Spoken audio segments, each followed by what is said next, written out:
Welcome back, everybody, to the ADA National Championships here in Dallas, Texas. Leonard Gates is about to take on Chris Swift in what should be a good match in this team event top 4 match.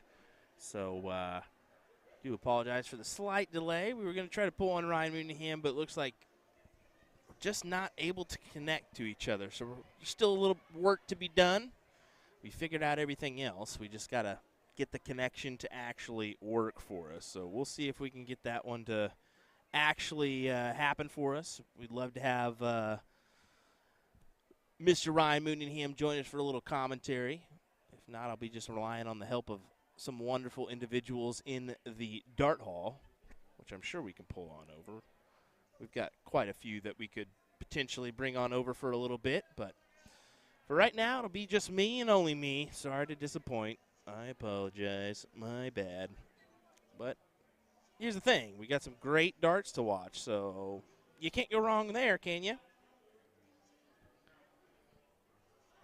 No, you really can't. As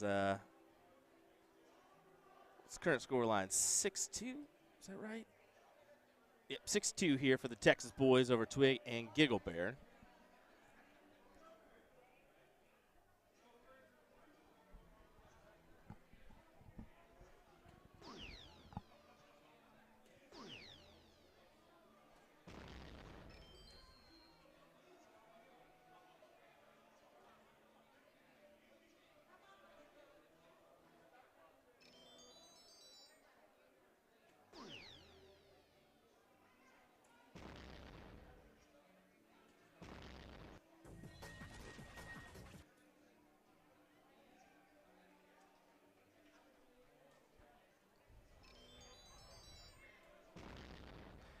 Big hits after big hits. Knew this was going to partake. So, story on Chris Swift, if you don't know, Chris is a great shot.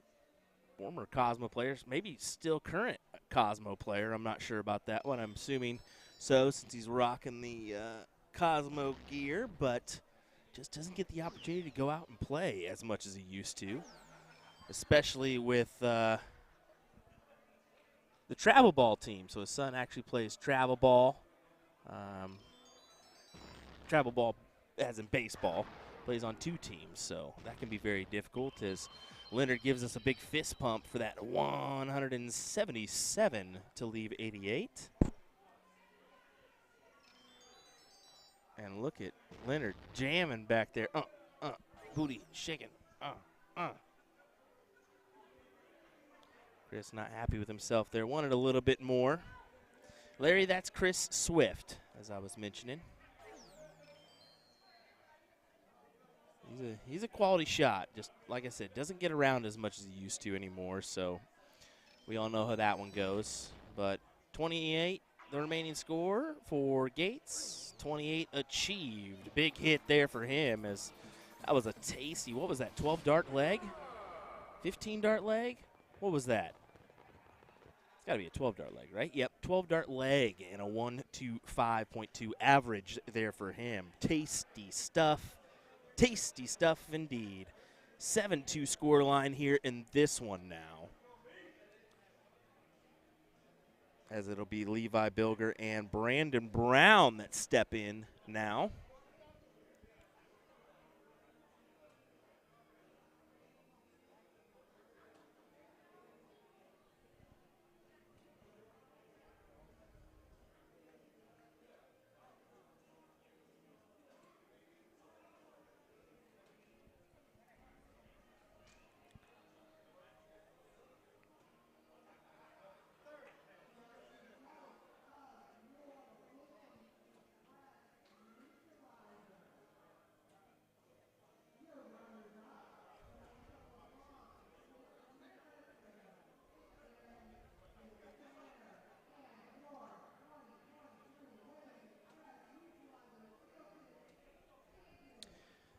This is just tasty match after tasty match, and these boys are sure not going to disappoint, I imagine. As it's Brandon Brown to step to the throw line to throw for the bull. We'll zoom in on that segment. One hole outside for him, and that makes it a little bit difficult for Bilger, as you can see him kind of stepping his way around here.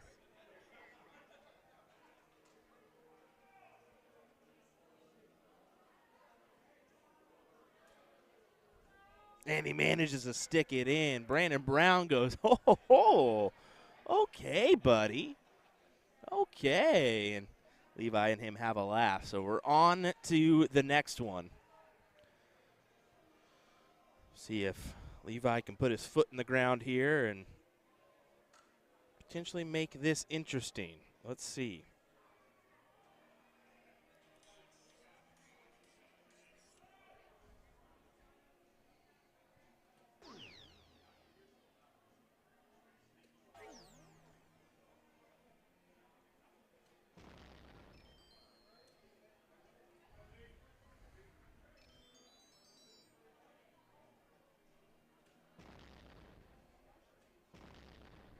Brandon Brown coming in hot. Good start for him. Low ton it is of a 1-2-3. Texas boys are just feeling it today, and I'm sure Brandon's feeling it with his semi-matching / not matching jersey pant combo. What an atrocious attire, my guy. I mean, the top, fancy, looks good. The bottoms, don't know about those, bud. Don't know about those, as I'll be sure to mention that to him once we get done here.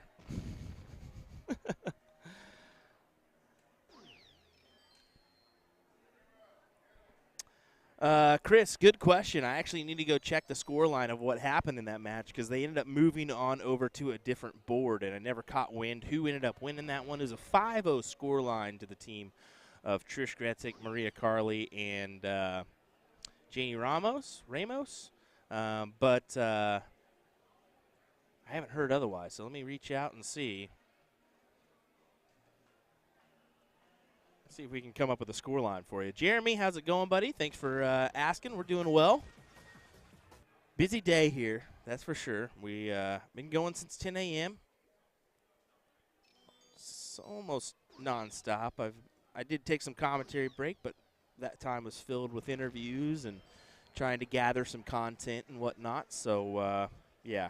All right, so that was a 9-0 final is what that was, Chris. So they ended up winning the last 4.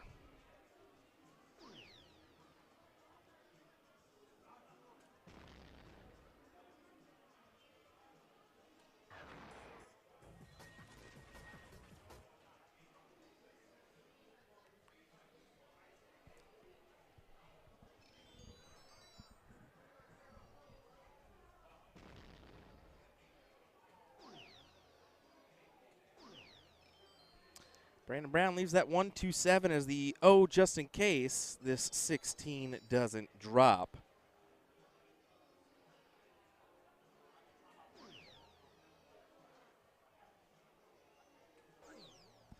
Double 4 for the win. Levi Bilger keeps the dreams alive as he packs on another leg and to make it 7-3 here. As Donnie Ram will step in. Do we move on to cricket? I believe so. As we see Mr. Grandpa. Oops, don't want to do that one. Wrong button after wrong button after wrong button. Look at the grandpa here, guys. A guy who probably aged 60 years in 1 year. Let's see if we can get him. Nope, we're just going to get the big old head of, well, big head himself, Sean Pitt. But, oh, my goodness. Look at the jams happening here, my folks. This is just madness. We'll hop on over to player 2. That way we can zoom in on, well, the ugly mug I was trying to zoom in on before. And that would be Mr. Sid Vaughn. Oh, my gosh. Ugly guy of the day.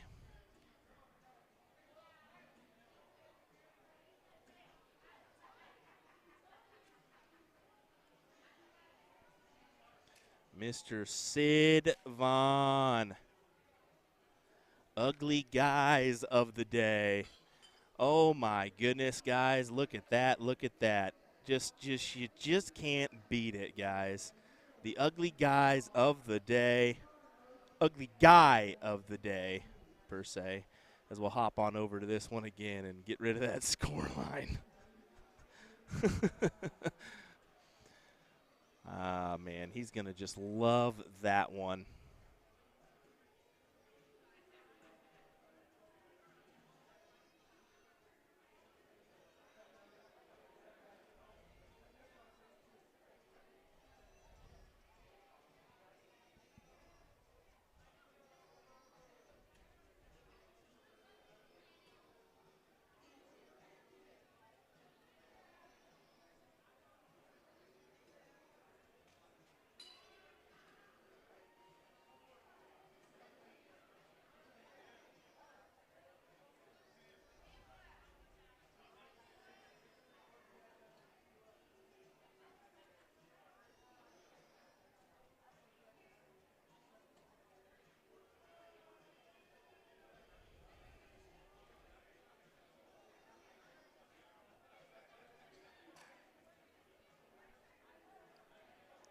Looks like we're about to get back underway with our soft tip open men's top 4 match here. As it's a 7-3 score line.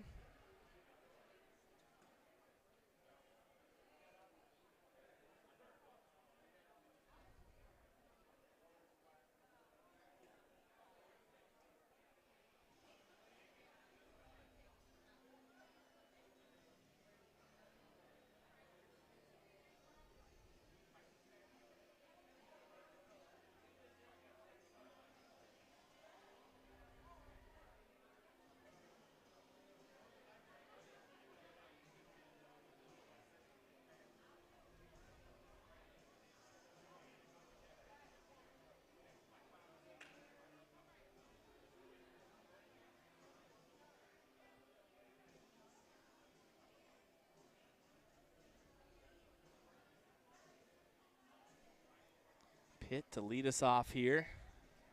Twig and Giggleberry trying to extend this out a little bit. See if he can do so.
Pitt doing Pitt things. Look at him. 6 mark there to make it 140 to 57 here.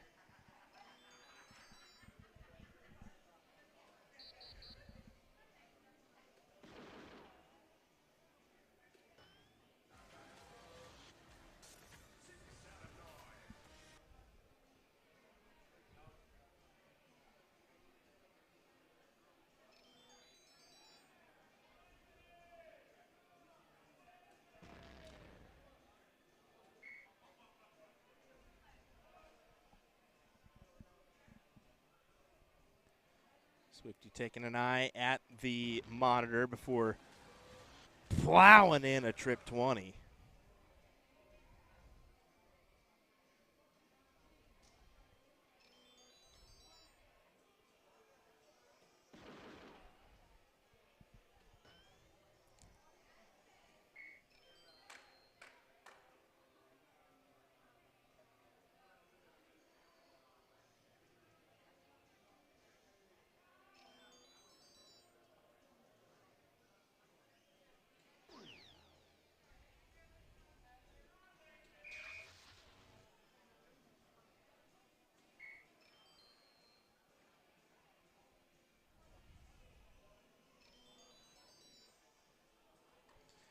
Kind of a little battle here. Let's see what Donnie can do. Those 17s have been his favor for a little while.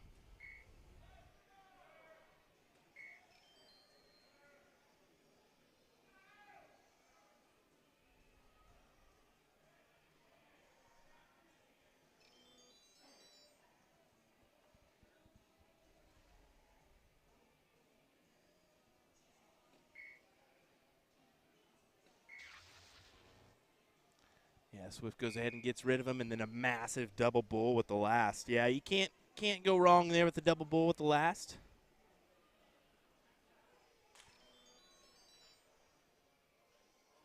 Steve Brown always told me the best start in darts for cricket is trip 20, double bull. It just throws your opponent off.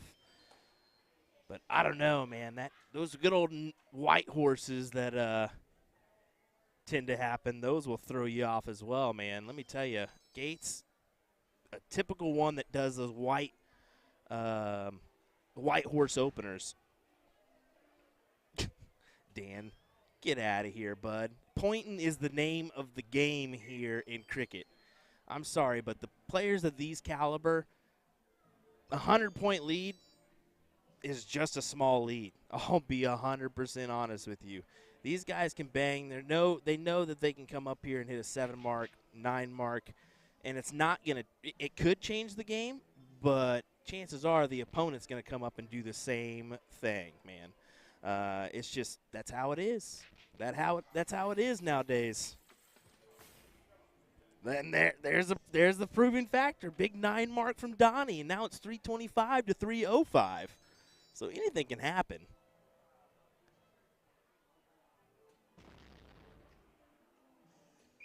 And here comes the attack from Chris Swift. This is some impressive stuff we're seeing in this leg here.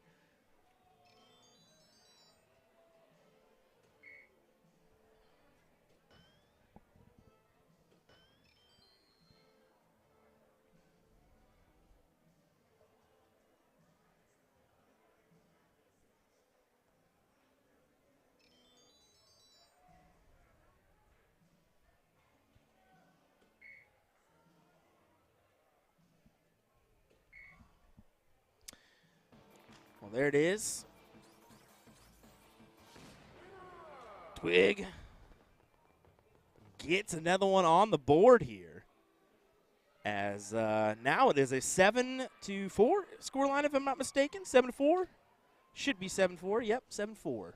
As we'll continue on with this match in just a moment.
Taking a few warm-ups before we get back underway here. 7-4 score line. Let's see if Twig and Giggleberry. Is that Giggleberry or Giggle Bear? I'm not sure about that. I think it's Berry, but kind of odd that they want to include just the Y there.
Got a youngster hop in here for a couple stickers. Love that.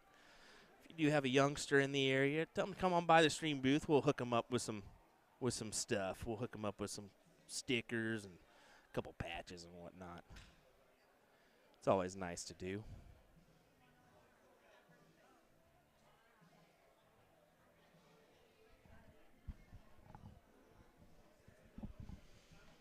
Well, back underway we go. James says, where did Donnie's hair go? but that's been slowly creeping away for quite some time now. I don't know if you're familiar, but he finally just said Rogaine and got rid of it.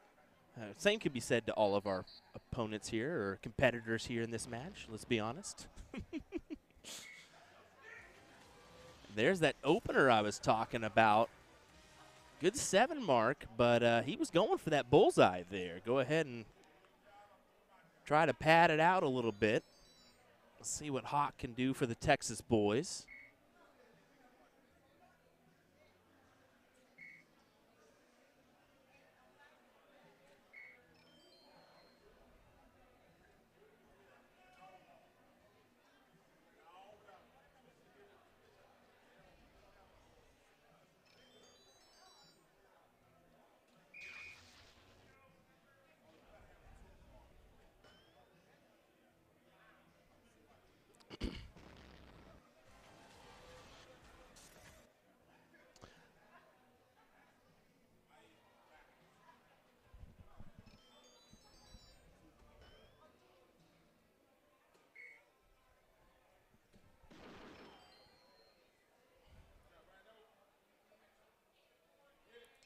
Oh, okay. I was about to say, Matt Chorniak, you had me there, bud. You even scared me.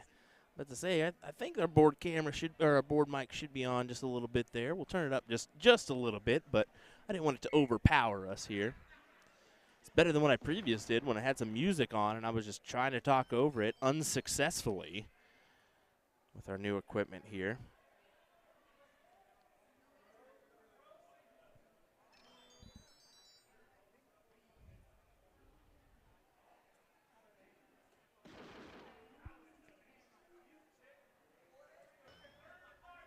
I fully anticipated that going in for Hawk there.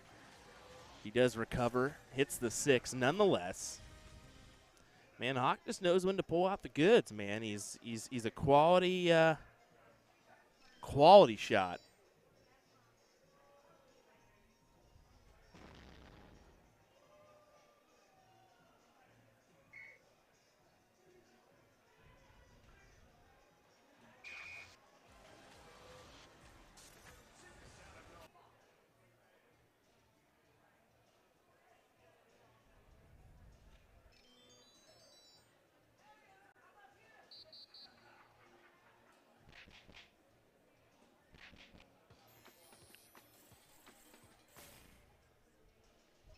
Brandon with a 3 in the bed. Make it 222 to 197. Man, the Twig and Giggle guys are sure trying to make this interesting, though. He stays right there. Now we'll go to the 16, just outside. He's still, showing a little aggression. I love to see that. Chris definitely plays a little aggression. You hear Sean back there giving him a little go as well. Matt's deaf, says James.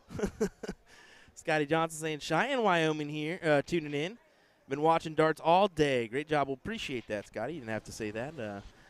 We're just happy to be here covering the darts today. It's been a long day. It's going to continue to be a long day as we creep on into our pro coverage this evening. They pushed that back to, I believe, 7:30 start. It's supposed to be a 6:30 start. We may adjust our nighttime coverage. We may turn it on, do the same thing, take a small break, and just let you enjoy the darts while we take a bite to eat or something. I'll probably end up doing that because why not? I mean, I'm here in the hall anyways. I might as well keep an eye on things and keep you monitored. But what a match we're getting here. We still have the finals of this going on. I need to see who is the opposite team, whether they've already been decided or they're still deciding who that next team's going to be in the finals. But this, I believe, is a top 4 match, apparently, from Gino Florian, who said that one.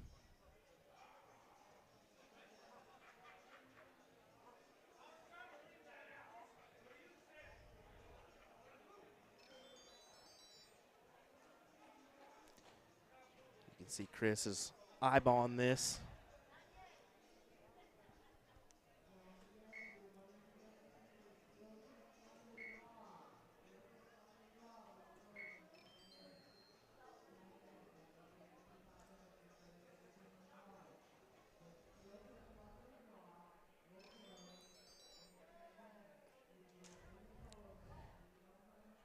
Is this looking like a 7-5 scoreline here? Certainly to me it is.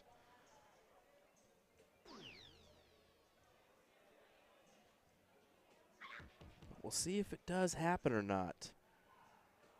Yeah, if I'm Daniel or Hawks, I stay right there. Yeah, good, smart, strategic move. 7 marks. Gives you a decent lead. Is it enough? We'll find out. 439 plays 377 here in this one.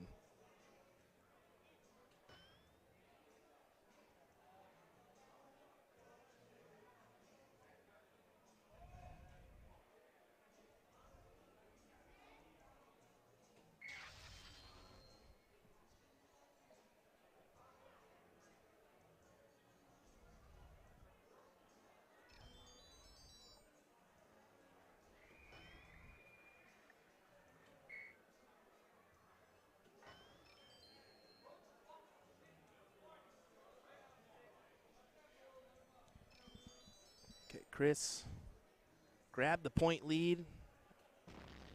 He will. He'll go at the Bulls. And he still took the chance. Okay, I was wondering if he might try to point there instead of maybe taking the shot at the Bull.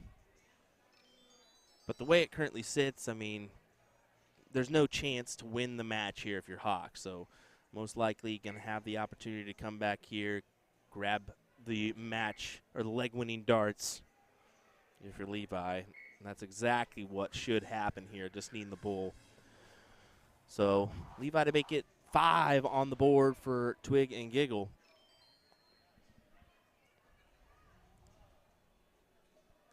Brandon steps up, pushes that button. Been a lot of issues with the button today. That's what I anticipated happening. Is Ashley is just getting it back there, dude. She is just getting it. Look at her. Look at her jamming, folks. Oh, my word.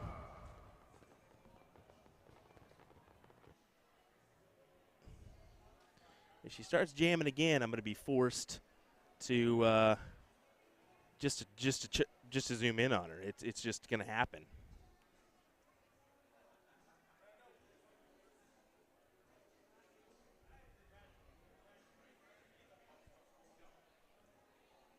Oh, she was getting it. There we go, dancer of the day. Why not? As we wait for our next match. Hopefully she doesn't do anything dumb because we'll all call her out. Just keep dancing, Ashley.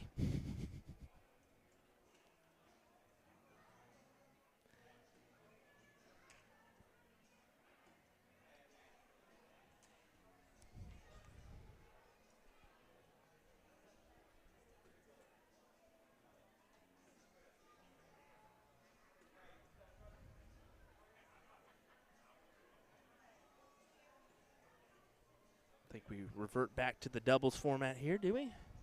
7-5?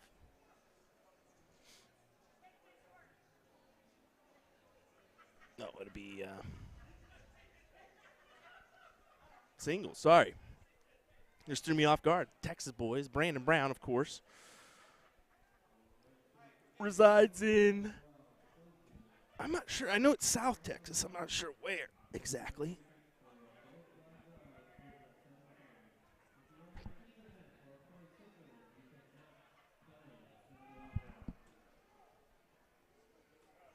Just here now. Okay, there we go. Yeah, it's doubles. All right. I was about to say, I think Brandon and Gates are on the same team. I could have swore it. Yeah, we were just waiting on those two to get over there. San Antonio for Brandon. Thank you, Brian. Appreciate that. That's what I figured. I was thinking San Antonio, but I didn't want to be wrong, and it's Houston or something like that. Or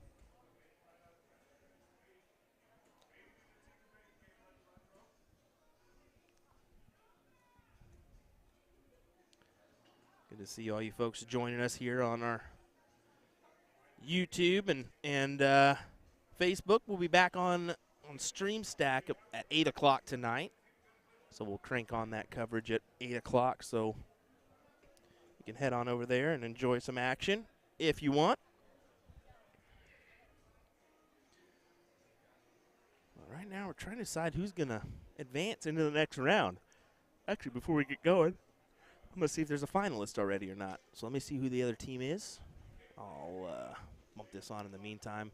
I got a computer right outside my curtain here, so it should be pretty quick.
On the opposite side of the bracket, it's a score line of 7-6 right now.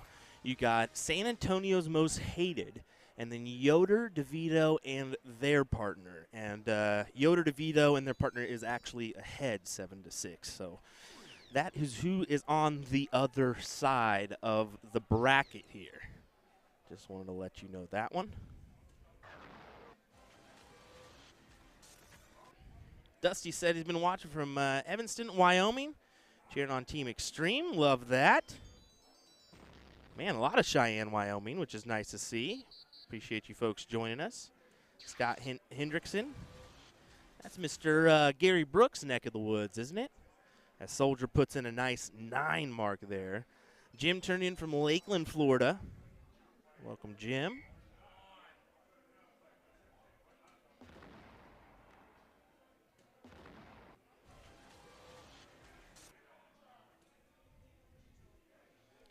We're seeing good stuff after good stuff in this leg. See if Brandon can go ahead and close out these 17s fairly quickly. I would take my look here if I was him. And he does, and he gathers it. Good stuff. Kevin tuning in from Belgium. Great stuff. Hello, Kevin. Hope you're doing well.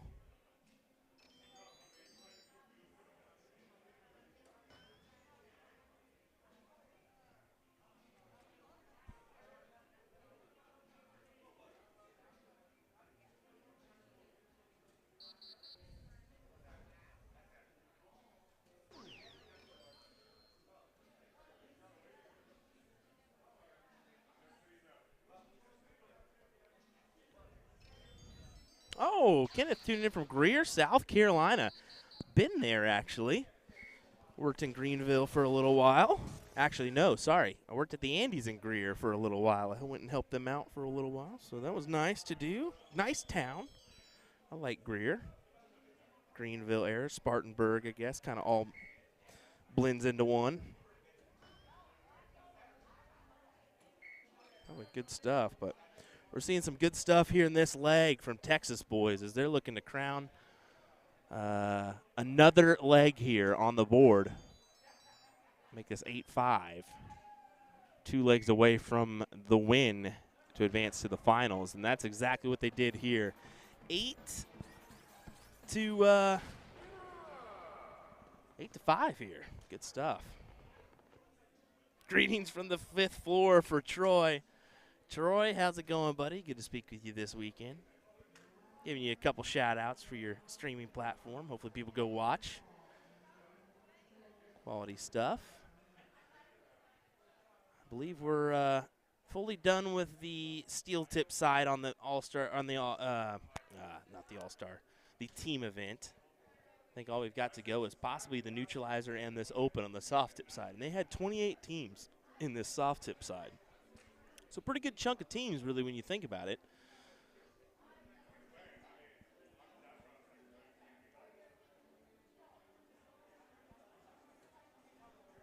Of course, Pitt will take a few warm-ups as well as everybody else. We'll take a second break before we come back for the action in this next leg. And maybe we'll just kick it on over to Donnie Ram, who's just jamming out to Call Me Maybe. And everybody else is, too. Hello.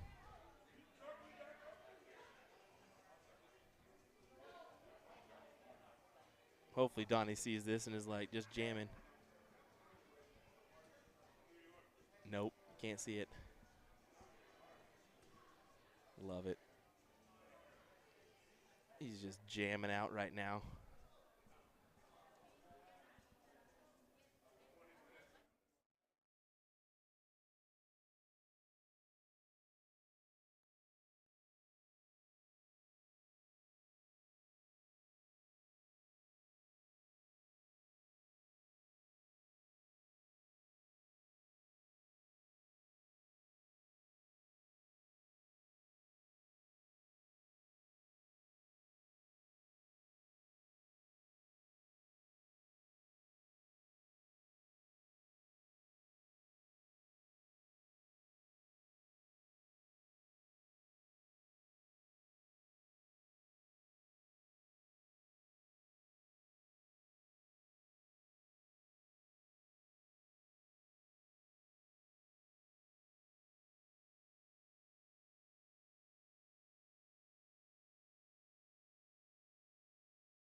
You guys think that he just wander around and grab that mic from anybody? No, I purposely tossed Donnie the mic for a reason, because I am going to clip that out and use it later for numerous things.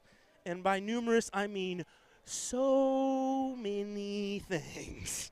It is going to be magnificent. Uh-oh.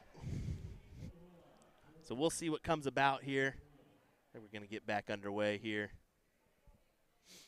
Potentially, after 17 more warm-ups. We'll figure it out. James saying, don't give Will any ideas. We all know what he'll do. Well, I did just post a funny with Sid Vaughn and Brandon Brown, so you can go check that one out on my Facebook page if you want. It's just, sometimes it's just too easy to make fun of people, ladies and gentlemen. It's just too easy.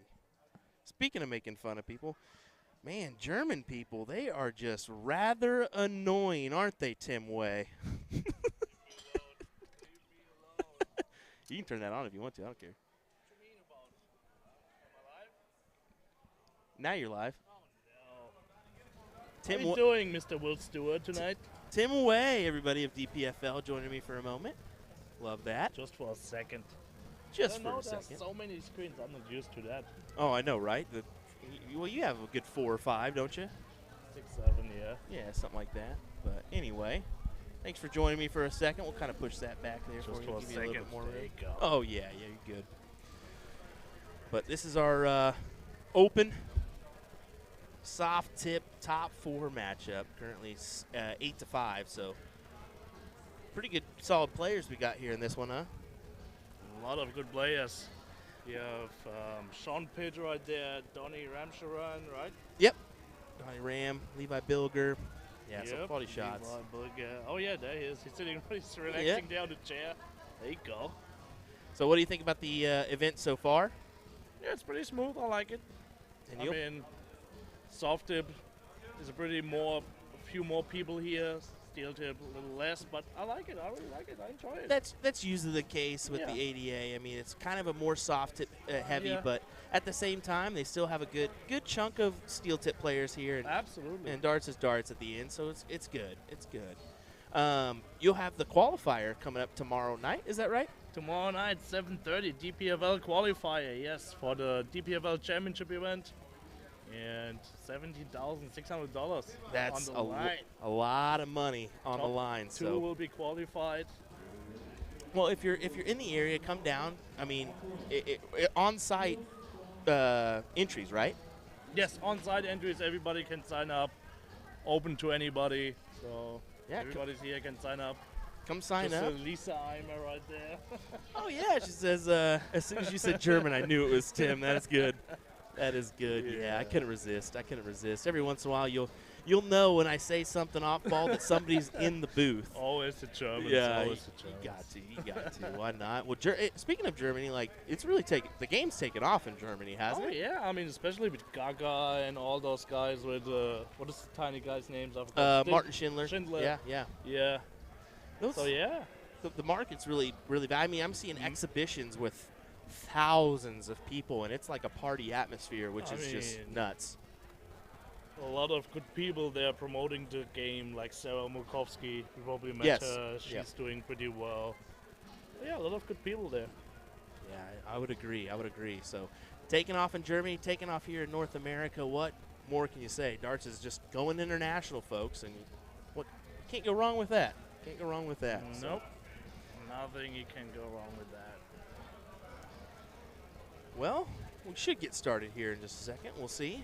It's been that is the rough thing about the format is it takes a little bit to make sure everybody's in the right order, make sure you're ready to go. They do take a couple practice throws, whatnot, but once we get going, which is the nice thing.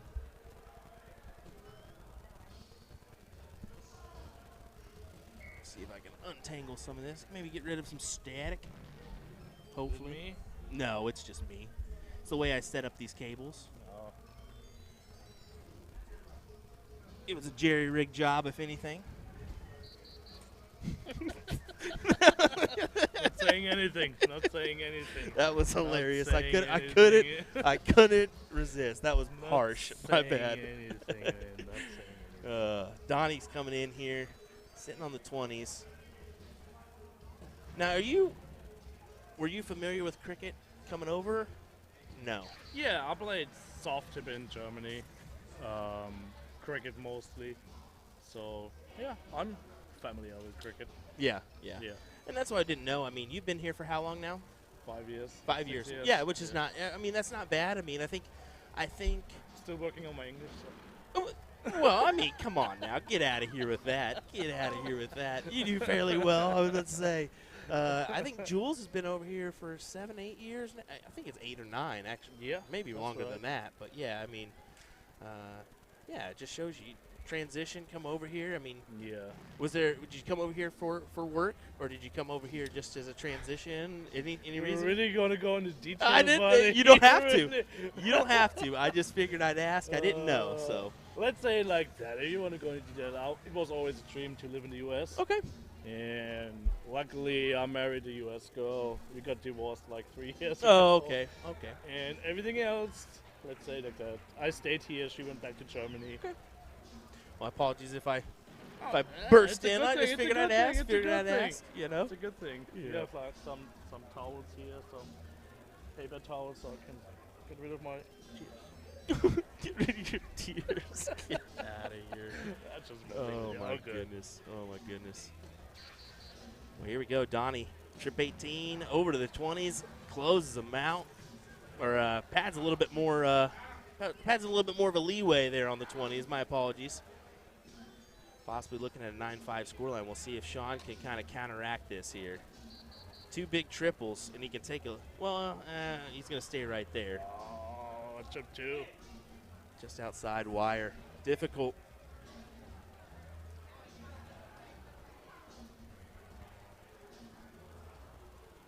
It's another trip 17 right there, right?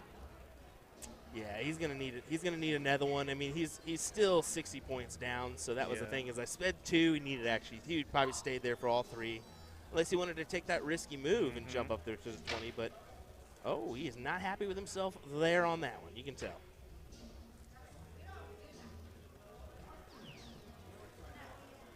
This is just you expect when you're at this level.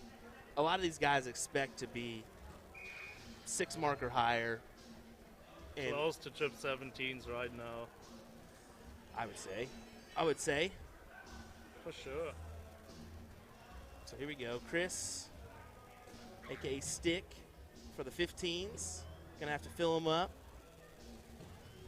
No. Not meant to be. Well, talking about it, we have your DPFL event coming up, too. That's 4 weeks out. 3 weeks. I was about to say, you better watch it with that 4-week stuff. I'll take advantage, buddy. I'll change the flight around. Yeah, it's going to be fun. $81,000 on the line.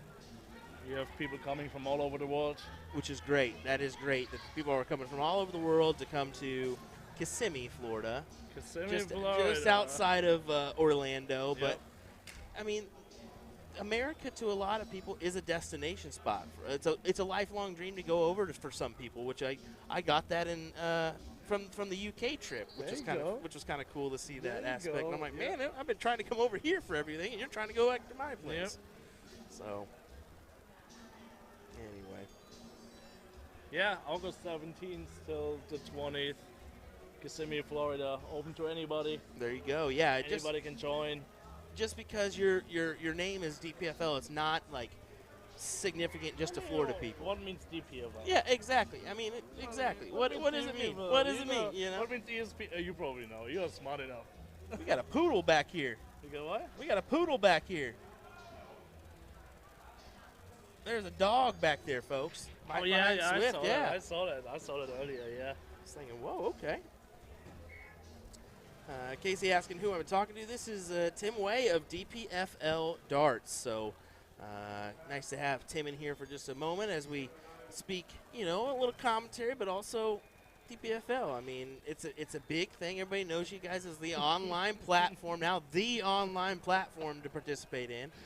If I had a little bit more time, I'd be playing in those every session or every season. I could be, but my schedule these days is just so. Oh yeah, we try to be, and you guys have brought us in for the live event, so we're looking forward to streaming that one if you can't make it.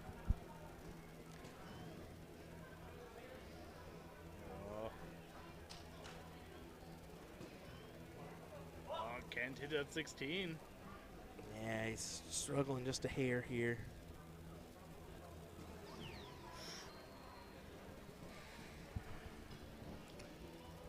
Can kind of figure it out, but it's becoming a little bit too little too late almost with that score line where it is. Got to find it and find it quick. I mean, they're looking at 9-5 down, which 5 on the spin. It's doable, but it's going to be tough. There it is, 5 mark for Hawk. Do you know much about Hawk, Daniel Hawkins? No. So he's another individual that he stays around the Texas area, gets around here and there. Okay. But he only goes to a few tournaments a year, I believe. Very solid shot. Yeah, very solid shot. Like it. Yeah, he's been involved in the ADA for quite some time now. I know he frequents Shark Tank, another soft tip event in here. I'll fix that for you. In Shawnee, Kansas. So. Okay.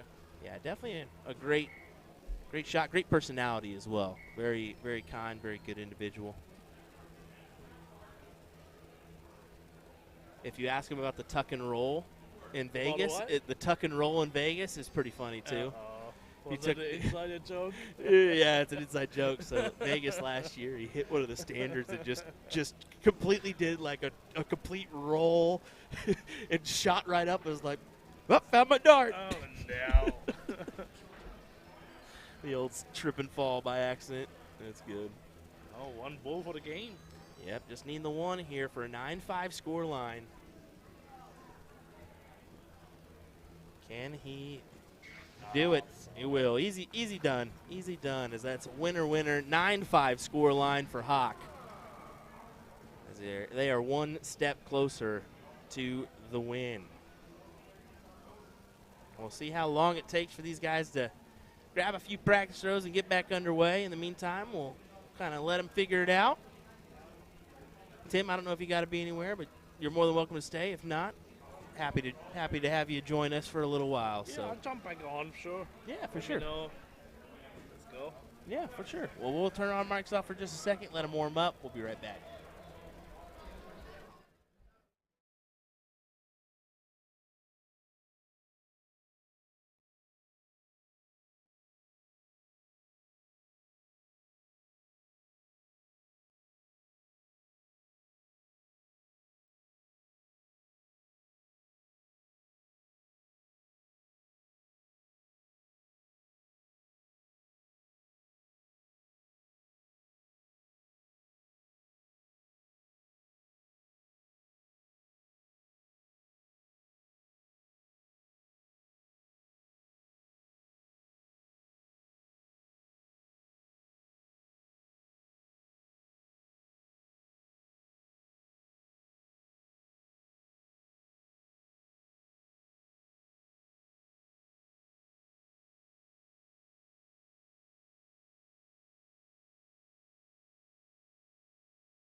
Well, Gates is doing Gate things as he hits a nice 180, leaves himself on 81. I believe it's after 9.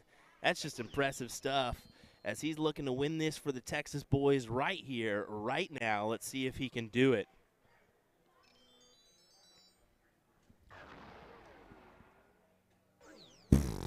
Wow. 11 dart leg for Leonard Gates there. 11 dart leg. My goodness, Leonard. Just good stuff as the Texas boys will advance into the finals. It'll be a top 4 finish for Twig and Giggleberry. We're going to see who they will face in the finals as I'll go check that information out. It's either San Antonio's Most Wanted or the team of Yoder, DeVito, and their partner. I forgot who their last name is. So we'll get that one up and going here in just a moment. In the meantime, whoa, not that camera. We'll zoom in on that one later. But we'll just kind of keep this up and going. We appreciate you being here, folks. We'll take a quick moment and hear from Carl Remick, who, of course, is one of the head guys in charge here at ADA National Championships.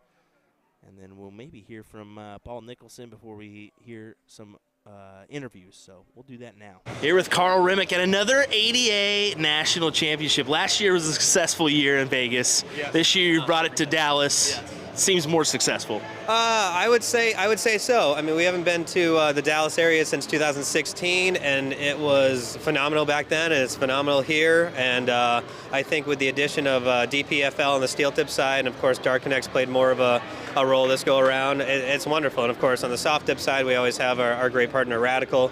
So yeah, I mean, every time we come to Texas, they come out of the woodwork, and well, you know what? We love to have them. Love to have them. There's a lot of Midwesterners here, a lot of Texans here. But yeah, you're right. The facility here at the Hyatt Regency is just immaculate. It's amazing. The rooms are nice, the venue's nice, setup's nice. Yeah, no, it's beautiful. They gave us a good space. As you mentioned, you know, Hyatt's where it's at. We're right here at the airport. The plane literally drops you off at your hotel room. Yeah, just the space and everything. So no, the staff has been wonderful. So it's a good fit. So obviously we keep Dallas in.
All right, SA Most Wanted and DeVito, Yoder in them is going to be a 9-8 scoreline currently to SA's Most Wanted. So we're seeing who is going to come out on top there in the meantime. So we'll hang right there.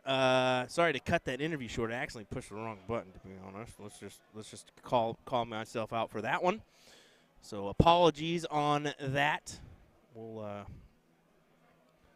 actually kind of kick it on over to this overhead view, and we'll throw up the list of our sponsors ad. We need to run through some sponsors before we kick it back on over, and we'll try that one again. So apologies on that one, folks. Let's listen to some ads here real quick before we continue on with our coverage, which should be sooner rather than later.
So you want to get into darts, but you're not sure how. We can definitely help with that.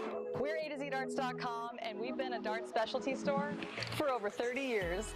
We have the greatest variety of darts in the country. But don't worry, we can narrow down that selection for you, whether you're a complete beginner or a full-on expert. We developed our own Colonial brand to offer an inexpensive line of darts, dartboards, and accessories, so you can get into the game without breaking the bank. Join our amazing community by going to azdarts.com.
Will Stuart here from A2ZDarts.com, giving you a quick look at the Win More Wildcats 90% tungsten range with gripping points to cater to any dart players.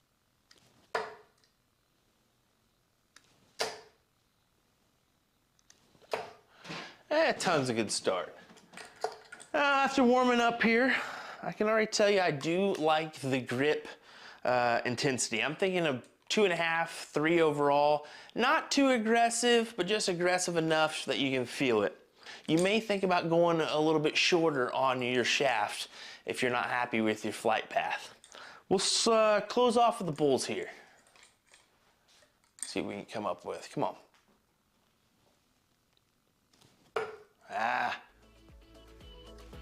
There we go.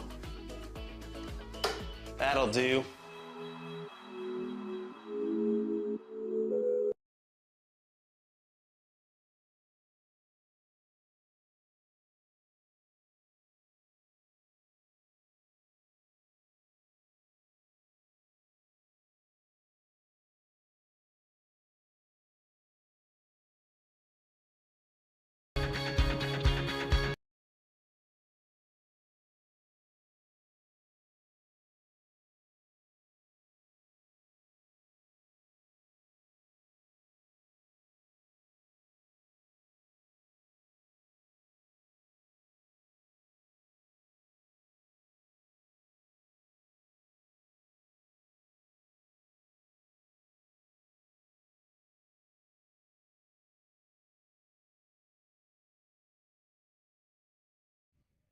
Listen, y'all, nothing happened here. Quick pan skills from Will is just how we roll, guys. It's just you're not going to see anything.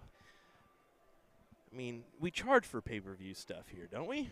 Extra. Send me the $20. I'll send you the feet. No, I'm just kidding, guys. Nah, we're good. You know how it is. Dart players being dart players, that kind of thing. Just a little disargument. No haymakers thrown. Come on now. Now we'll get going here with our next match momentarily. We're keeping an eye on the boards. In the meantime, we're going to hear a quick word from Paul Nicholson before we go on with more coverage here, because it looks like we're just waiting on that other match to finish up before our players come on over for the finals of that one. So we'll get it going. We'll be right back with more here in just a second. Don't go anywhere, folks. Thanks for joining us for our coverage of the ADA National Championships here in Dallas, Texas.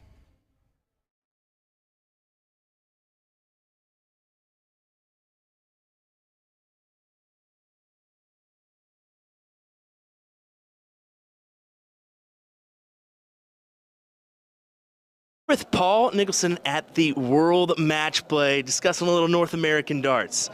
Well, first off, what's your take? We just got done with New York Masters. What an electrifying atmosphere for us. It really was. It's great to see that there's a bit of a shift as well. Getting a big tournament on the East Coast, I think, is a big deal.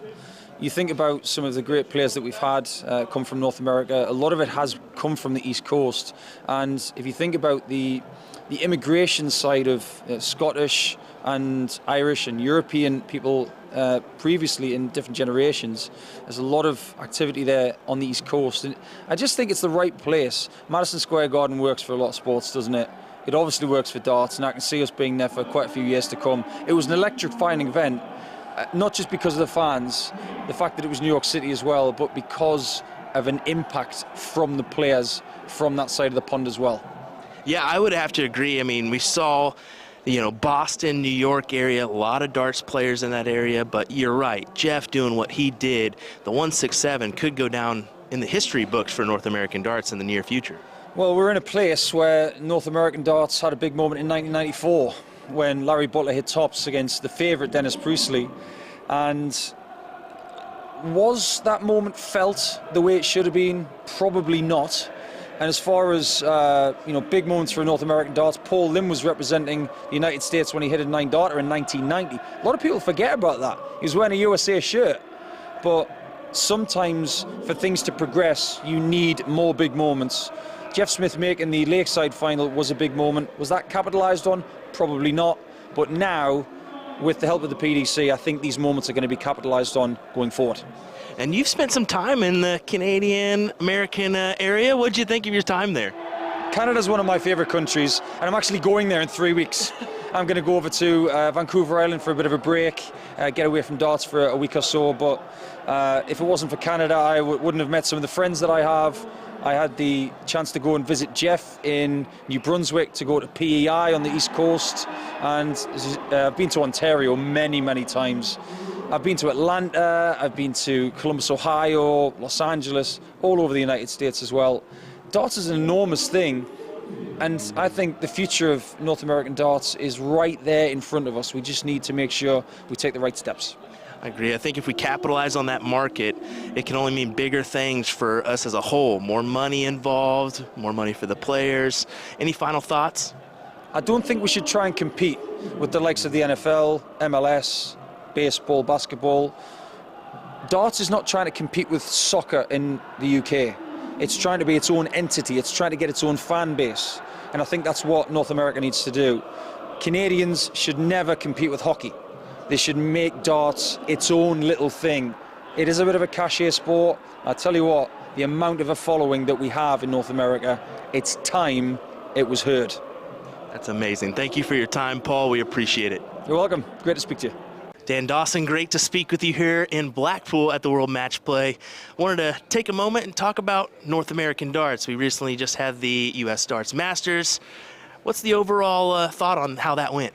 I mean, it was great, wasn't it? I mean, amazing venue, amazing tournament. The whole point about the World Series is trying to give a platform for players from these different parts of the world to compete against the big boys, and the North Americans did compete. Obviously, Jeff Smith's gone and made the final there. Yeah, well, he got annihilated in the final, but the stuff he produced to get there was superb, and that's what we want to see. And on a personal note for Jeff, I'm hoping that that's the launch pad that he needs for the back end of this year to basically stay on the tour. But yeah, I think we're seeing, it has surprised me in the short amount of time that we've been in New York for those World Series events and the North American Championship that goes with it, the numbers that we've seen turning up to watch it. It feels like a step forward, certainly feels like a step forward from Vegas. And that's something they've got to build upon. I think there's a bit more noise around darts. I still think it's not an impossibly difficult market to crack, but it seems to be making progress. And as long as there's forward movement, then that's what the sport needs. You look at Vegas, I mean, we were a quiet crowd. You look at New York, it was electric in there. Yeah, it was brilliant. I mean, I'm still slightly disappointed. The one thing that was missing, there were no, I mean, obviously Danny Lorby wasn't there, but there were no Danny Lorby tifos. Like, I wanted to see like a Matt Campbell banner being unfurled or something, but the crowds have been good, and they get it. And they've even, like, when they're doing Stand Up If You Love the Darts, they're even getting the intonation right, because in Vegas they never got that right. It was, there's still a bit of learning to do, but it's good. It's a step forward, and that's when it's got to be constant progress. And the work the CDC is doing, the World Series events, and look, it wouldn't surprise me if over the next maybe a couple of years we saw another North American event. I don't know. I certainly know they'd like to do it. They're looking at it. It's all about logistics and where you fit it in a very tight calendar. But I think it would be brilliant if we could have 2 events on the calendar where it's that platform for North American players to shine. You're 100% correct there, and a lot of people don't realize, but the first man to lift this title here in Blackpool was Larry Butler, an American. What's your thoughts on that? I mean, one of the biggest surprises in darts history, wouldn't it? And it's, you know, he put his name in the record books. The thing is, this is the thing with North American darts. They've had figureheads. You know, what you want a sort of system, you want a platform for people to play. And you want a way for somebody can pick up a set of darts and just play in their, you know, front room, and then they walk out of their house and they might be fully equipped to go and be really competitive at a quite high level. That's one of the beauties of this game. People can just emerge from their house as almost fully formed dart players. John Parr was one of those guys. He had no idea how good he was until he just walked out and started playing. He was like, man, I am really good. He was just watching the Lakeside on the telly and getting to that sort of level, and then went and won the flipping thing. It doesn't take long necessarily if a player is that good to go from absolutely nowhere to being a real figurehead. Now, North America has had figureheads. Larry Butler was one of them, of course. John Parr is the great one, a 3-time world champion. And yet, it hasn't really taken the huge strides that the sport would like in that part of the world. We've seen it in, you know, Australasia. Australia, obviously, Simon Whitlock has been a big figurehead. Before him, we've had other great Aussie players. And now we've got Damon Heta, of course. They help. It really, really helps. What we need now is the next John Parr or the next Larry Butler to come through. And there are candidates, of course there are. You know, Matt Campbell is doing some great stuff. I would like to see, I expect to see Matt Campbell get here to the Winter Gardens at some point over the coming years. I think he's good enough. I think he's got the game.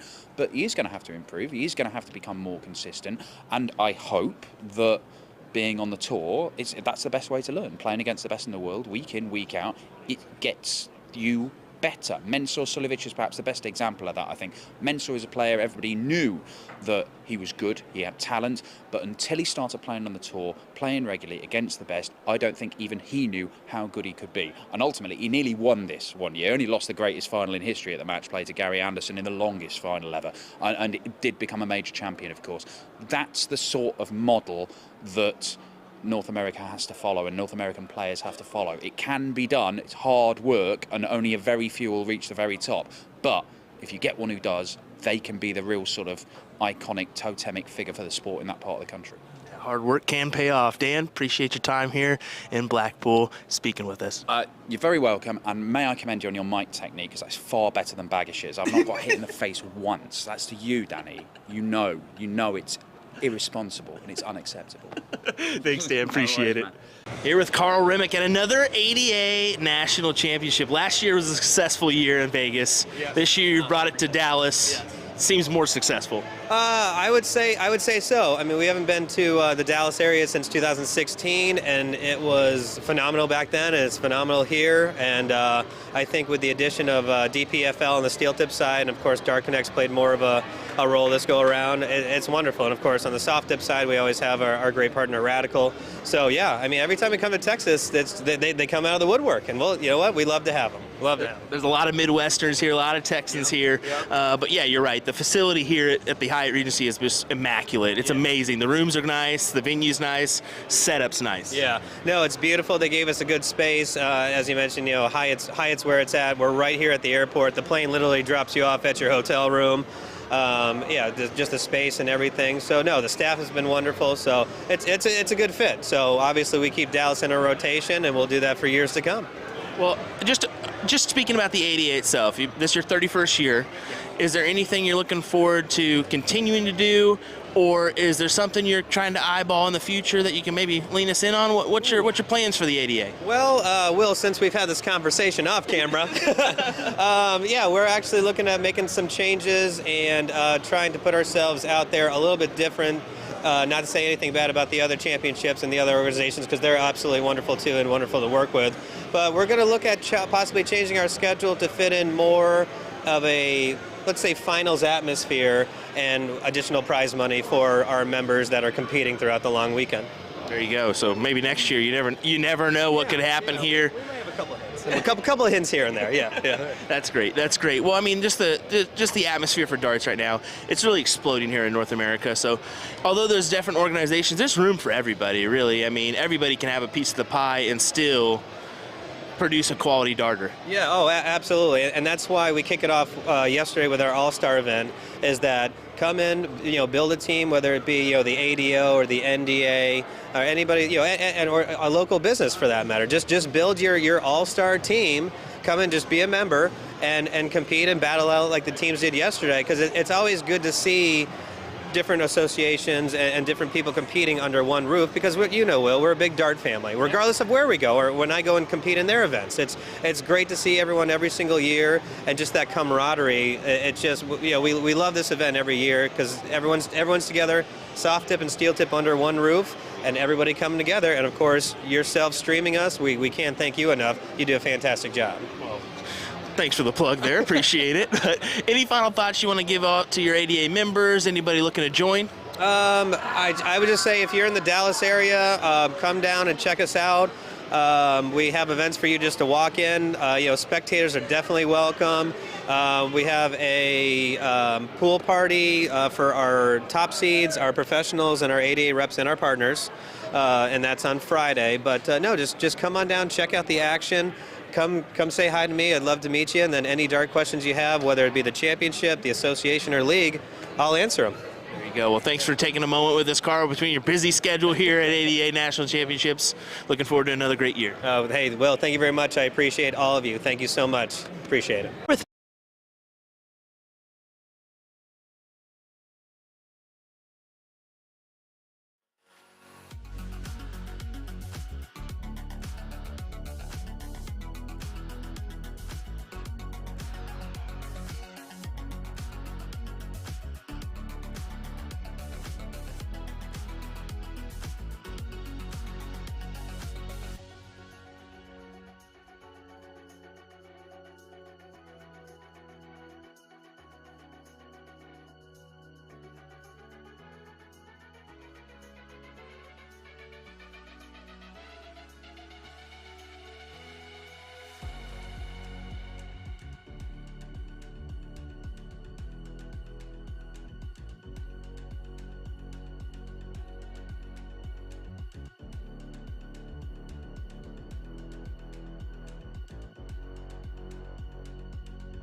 We'll get back underway here. Turn on our board sounds. Get underway. SA's most wanted, San Antonio's most wanted, playing here in this one versus Texas boys.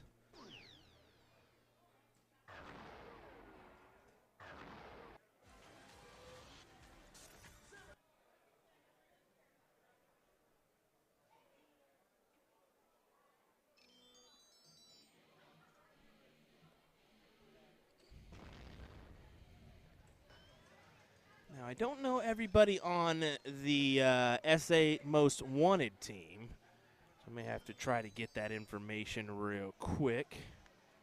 But I know Jim Spears and, of course, Mr. Green from Green's Gaming, who streams some soft tip and steel tip on his own platform. So, man, I was blown away. He came up to me and said, "Hey, man," and I was like, "Oh, what's up, dude?" I didn't think I've ever met him before. Finally get the chance to meet him. He's like, "Yeah, I saw you at Booyah Cup, but I don't think you knew who I was." And I was like, "Oh, dude, I probably was just so zonked and out of it, like I didn't even recognize it." So good to see James Green here for this one. Definitely want to thank him for coming up and saying hello, as well as everybody else. If you get the opportunity, come on by and say hello. I'm not shy. Hope you're not either.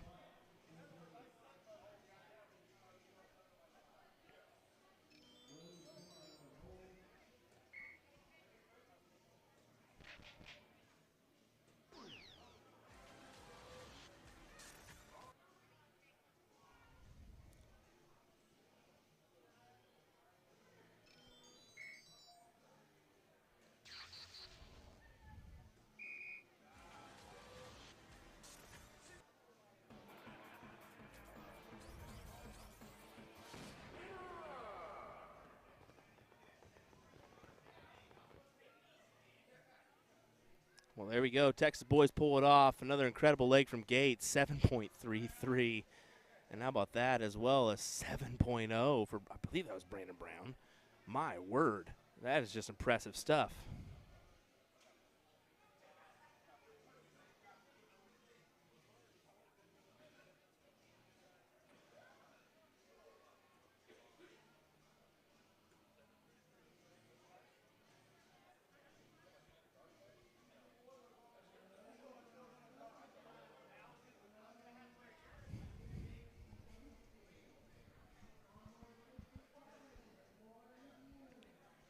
Robert saying it's Chappa and Wesley Rice. Well, thank you for that help. Appreciate it. I don't know everybody. I'm still making my ways, and maybe I've seen them and commentated on them before, but, man, does it blend into one on the occasion. Definitely is a little bit more difficult. But here's James Green from Games Green.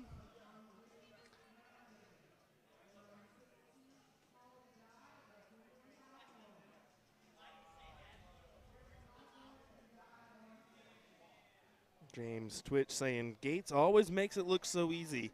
He has a way of doing that, doesn't he?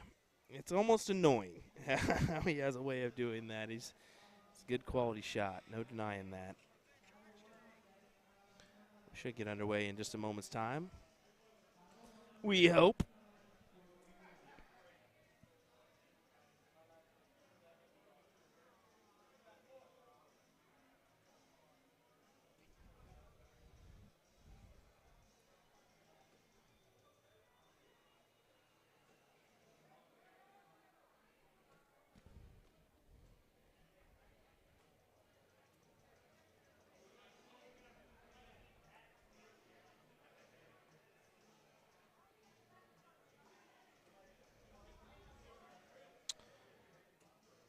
Well, we're going to go ahead and kick on our stream stack coverage here. We definitely want to go ahead and do that one. So if you're interested in that one, I'll put in the link in our chat here.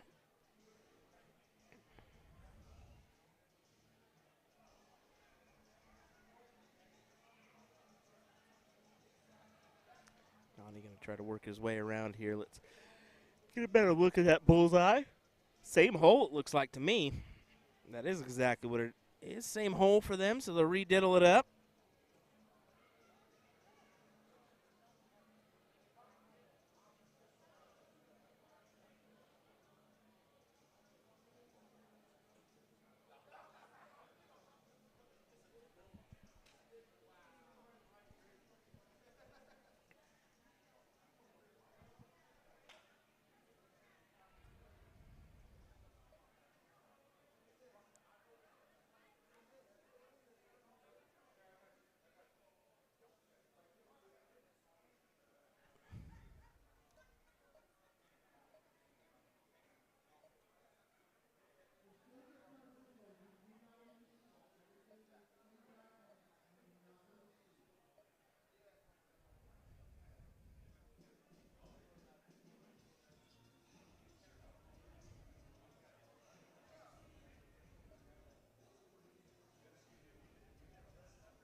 should get going here. We'll pop open our scoreboard.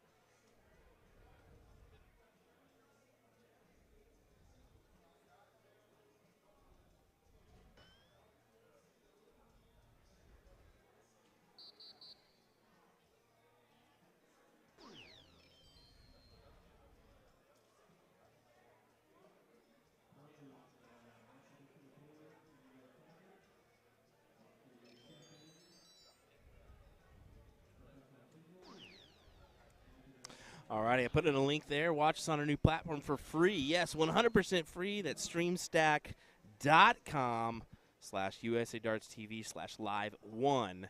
That's going to be the link to watch us 100% free live on that platform. So if you do stumble upon someone trying to ask you to pay for it, don't fall for it. Don't fall for it at all. If you're having trouble with that link and you have maybe a Safari browser, try a Google Chrome browser or whatnot. See if it'll work for you then. So,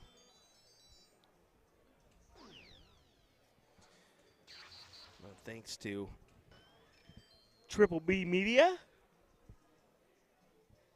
for giving us the opportunity to put our darts on that platform for numerous people to view and enjoy. We definitely want to thank them for that one.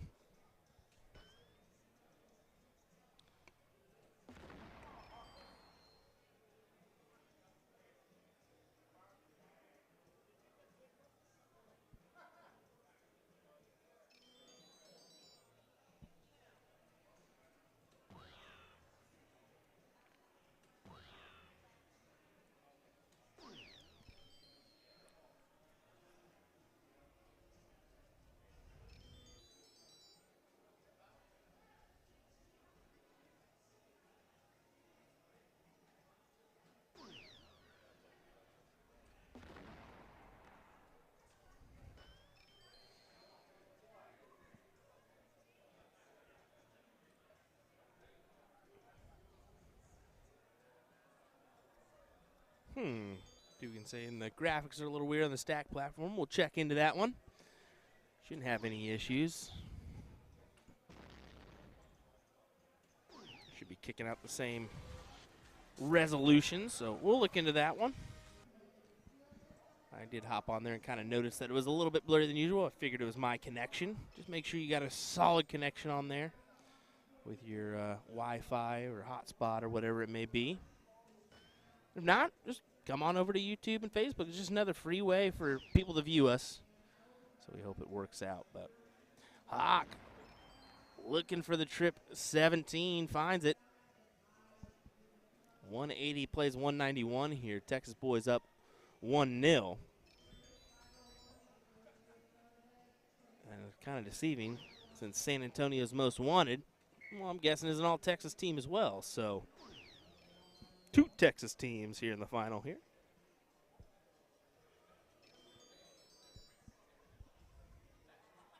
Of course, they're cheaters. They're from Texas, and they're probably live like an hour. No, I'm just kidding. Not cheaters. Just messing. Just messing. Don't knock me for it.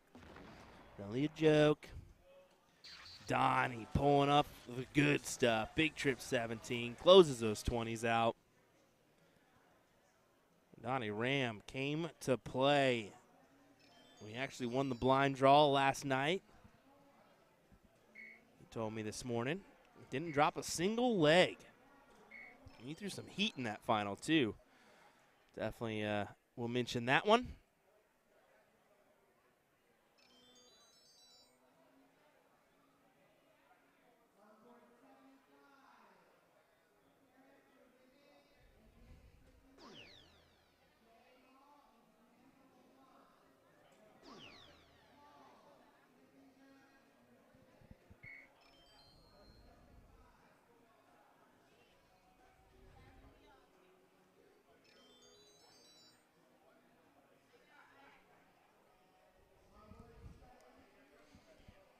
Jim's going to have to, find a triple.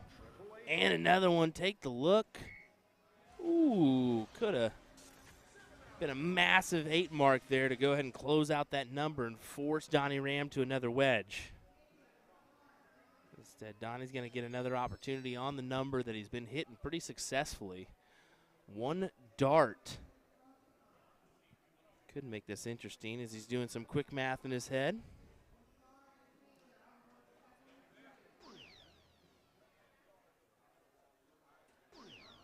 Now he's going to have to stay there. And even a single is not going to put him ahead.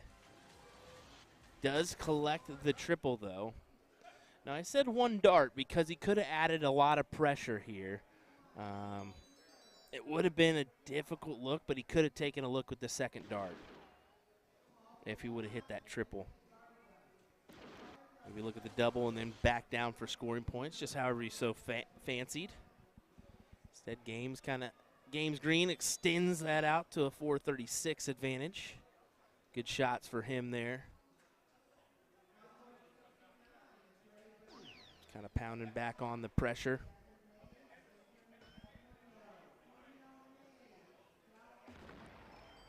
And this San Antonio's most hated team.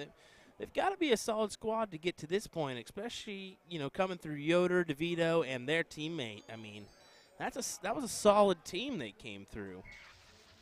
Or in their 2 teammates, I should say. But how did their road go before that is the real question. I didn't really look in depth as to who they played further, into that first round, through the 3rd round. I didn't catch that, and how well they performed. That's another question that I had, but.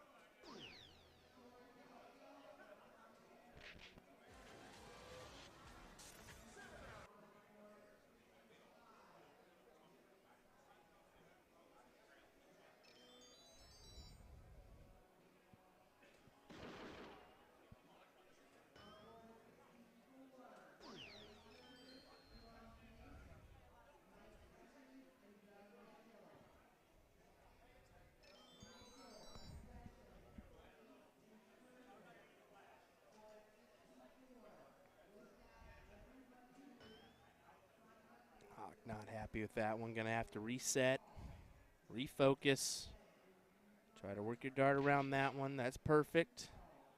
Is it a blocker or is it not? He uses it as a guide and floats it right underneath. Good. Garrett says, is that a plastic board? Sorry, dumb question. No such thing as a dumb question, sir. I mean, we have new players, we have experienced players that tune into this chat, and we're always trying to help you out no matter what. So, yes, this is a soft tip board. Plastic tip, as some people call it. Randy's saying we need a foot cam for Donnie. Actually, we discussed it earlier. He's like, I'm used to the 8 foot, not the 7 foot 9 1/4. And I said, dude, it's normal for you, man. He just kind of chuckled and laughed. James saying a lot of great darts flowing in this match. Buddy, you are not lying here. It's been incredible. Some incredible darts being had, honestly.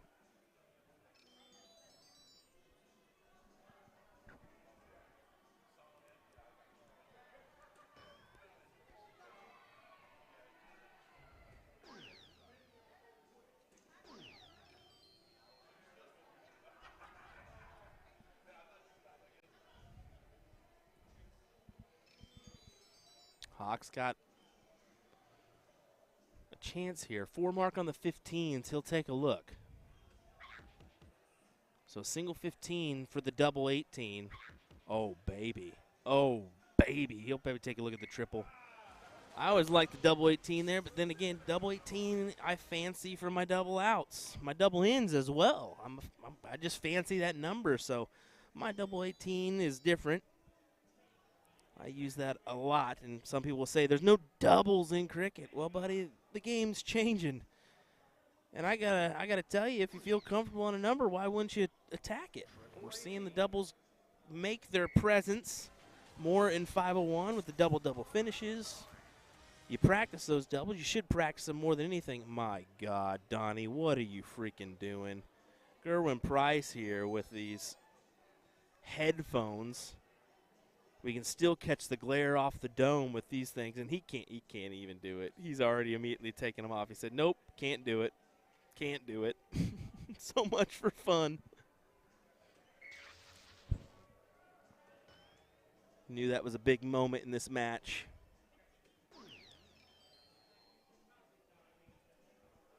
Smart move to take those off, Donnie.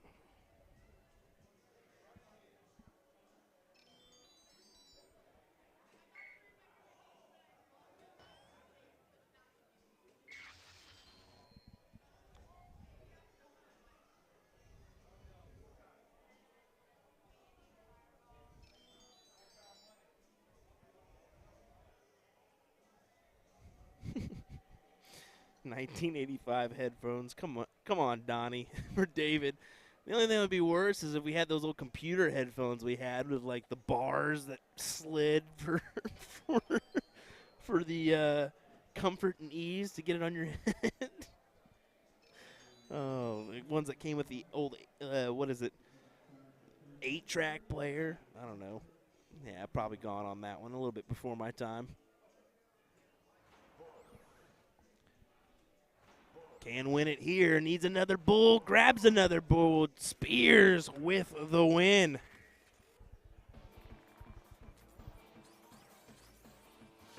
Good win for him there. Looks like we have some ladies on the steel tip side. Maybe that's our women's open final there. So we'll kind of keep an eye on that one. Maybe flash it on over when and if we can. I don't think they're underway yet, so we'll keep it right here on our soft tip board. Definitely been a long day of coverage. I'm looking forward to a nap, but that ain't going to happen for quite some time as we got pro singles. That will happen a little bit later, but tomorrow we got a little break before we come on. We're going to start at 3 p.m. tomorrow for our day session. And we have a night session at 8 p.m. So a little bit of a break in the morning. That'll be good. We'll catch up on some sleep. Probably not. I'll be up at 8 o'clock. Easy. And maybe grab some breakfast. Work on a couple things. Some interviews. Splice some stuff together. Get it out there for you all to enjoy and watch.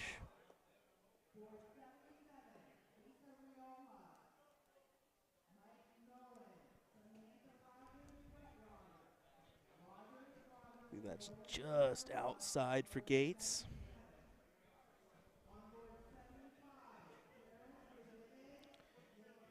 And inside there, so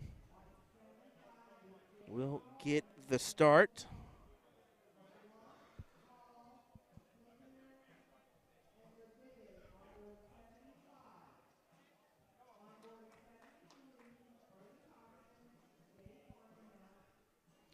Chapel will take on Gates here. Chapel with the start.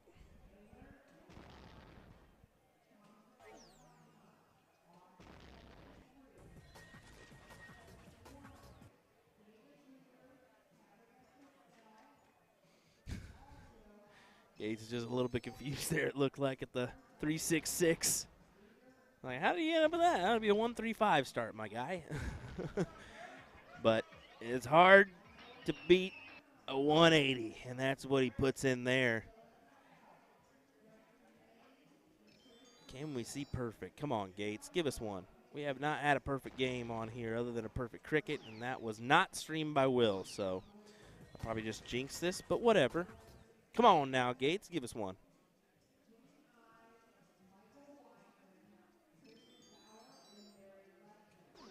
Nope. I immediately jinxed it, and he wanted it too. You can tell he wanted it.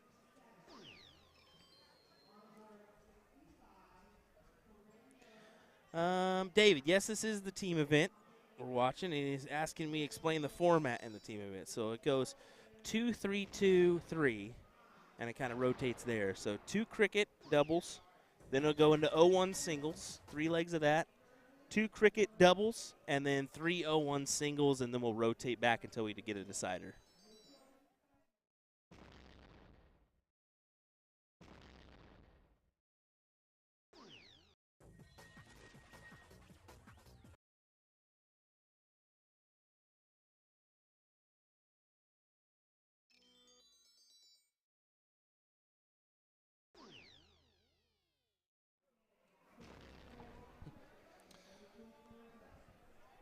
69 remains for Chappa. He's just going to hope to set it up here, and he sets up the 12.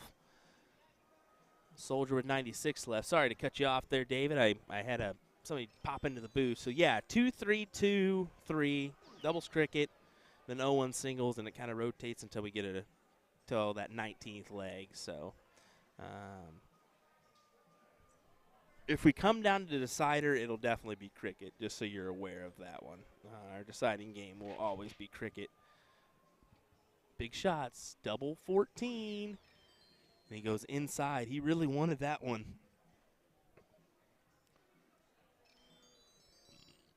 Chappa needing the double 6 to take the win. And he gets it first dart, throws the dart in the pocket. Good darts. Gates gives him a round of applause or a little handshake, quick handshake. Good stuff. What was that, a 13 dart leg there from him? Yep, 13 darter. As Brandon Brown even gives him a little love. I mean, why wouldn't you? I'm sure he knows Chappa quite well, being from the same neck of the woods and all.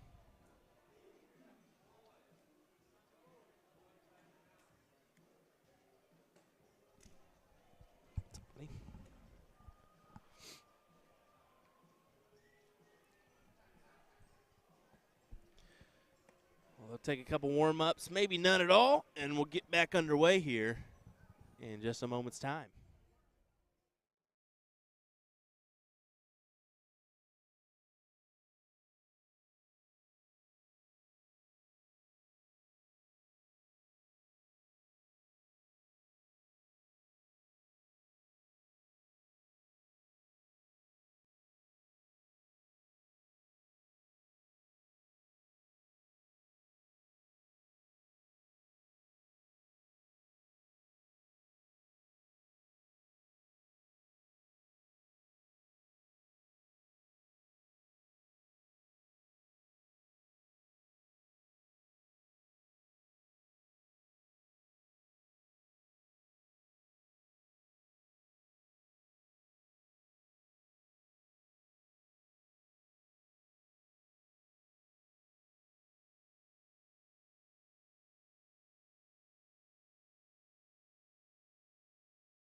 Alrighty, off to another leg here between Wesley and Brandon Brown. We got Troy in here of East Coast Darts Streams. Is that right? East Coast Darts. Okay, East Coast Darts. Yeah. I always get lost on those, the wording. Yeah, we had to revamp it because the original on our Facebook, East Coast Darts, my account was hacked and that happens. Someone took over all of that and kicked us, so we changed it to East Coast Darts USA on Facebook. I like that. Yeah. No problem at all. I mean, that's the bummer about Facebook. I mean, if we try to mention like a giveaway on our page, instantly like people try to scam you and all that stuff. Absolutely. So it happens to the best of them. But you guys were recently at Cherry Bomb. Yes, good work on that one. I appreciated the coverage myself. I was able to kind of tune in from my neck of the woods and join you guys virtually. So yes, you did. Love it. How's your event been going? Of course, you guys were just playing over there on the finals board. Yeah, we, myself along with Kevin Luke, Donnie and Tate Davis, out there on the team event, finished second in there. You know. Not bad for 4 guys that were just thrown together pretty much last minute. Exactly, and that's what I'm saying. I mean, you got Donnie and Tate. Tate's 18? 17? 17. So still a young man. Let's just put it that way. And he's a talented individual. Yeah. Still got a lot of growth in this game for sure to go. But, man, he's off to the right track. Brandon Brown almost capitalizes on the double 16. But Wesley's got to look. He's got to look at this 130. Yep. Good match back and forth here with these two teams, you know. Oh, for sure. I mean, you got the Texas boys taking on SA's Most Wanted, so it's really the Texas 8 here. It's a battle of Texas, you know. But, where do you reside at now? Currently, I'm residing in Wichita Falls. Okay. It's about 2 hours west of here. Nice. Yeah. There you go. As they take down the double 8. There we go. That should tie us up. 2-2 here. After Chappa took the surprising leg off of Leonard Gates, who both really threw well in that last one. Yeah, I was sitting there in the background watching that, and both of the guys were hitting solid numbers. Well, that's what you could tell that Leonard was upset when he missed his first dart after going 3 in the trip 20 bed. He really wanted to go for that 9-dart leg because he knew the kind of player that Chappa is. I mean, he's from San Antonio, but Houston's not terribly far away. Let's be honest. Well, I mean, Texas is big pretty state. big state, big state for sure. But like, you know, some of our distances we use around here, you know, it's just a little piece down the road. That might mean about 50, 60 miles. That was the biggest thing for me in the UK is people were stunned that we were out there driving around, let alone going 3-hour treks, because it was like for us that's nothing, you know. I mean, for them in the UK, that's like a day journey. I'll go down and visit my mom on the weekends, and that's a 2.5 hour each way, you know. And it's okay. Let's go. Yep. Exactly. We're warming up here for our next round, our next leg of action. It'll be Hawk taking on Green in this one. Looking forward to this good match. Appreciate you letting me jump back here on the mic for a minute. Yeah. I mean, it's always great, you know. I know different streams, y'all with USA Darts, which y'all do an outstanding job all across the lines, and your new team up for starting to bring in some cornhole and billiards. Love that.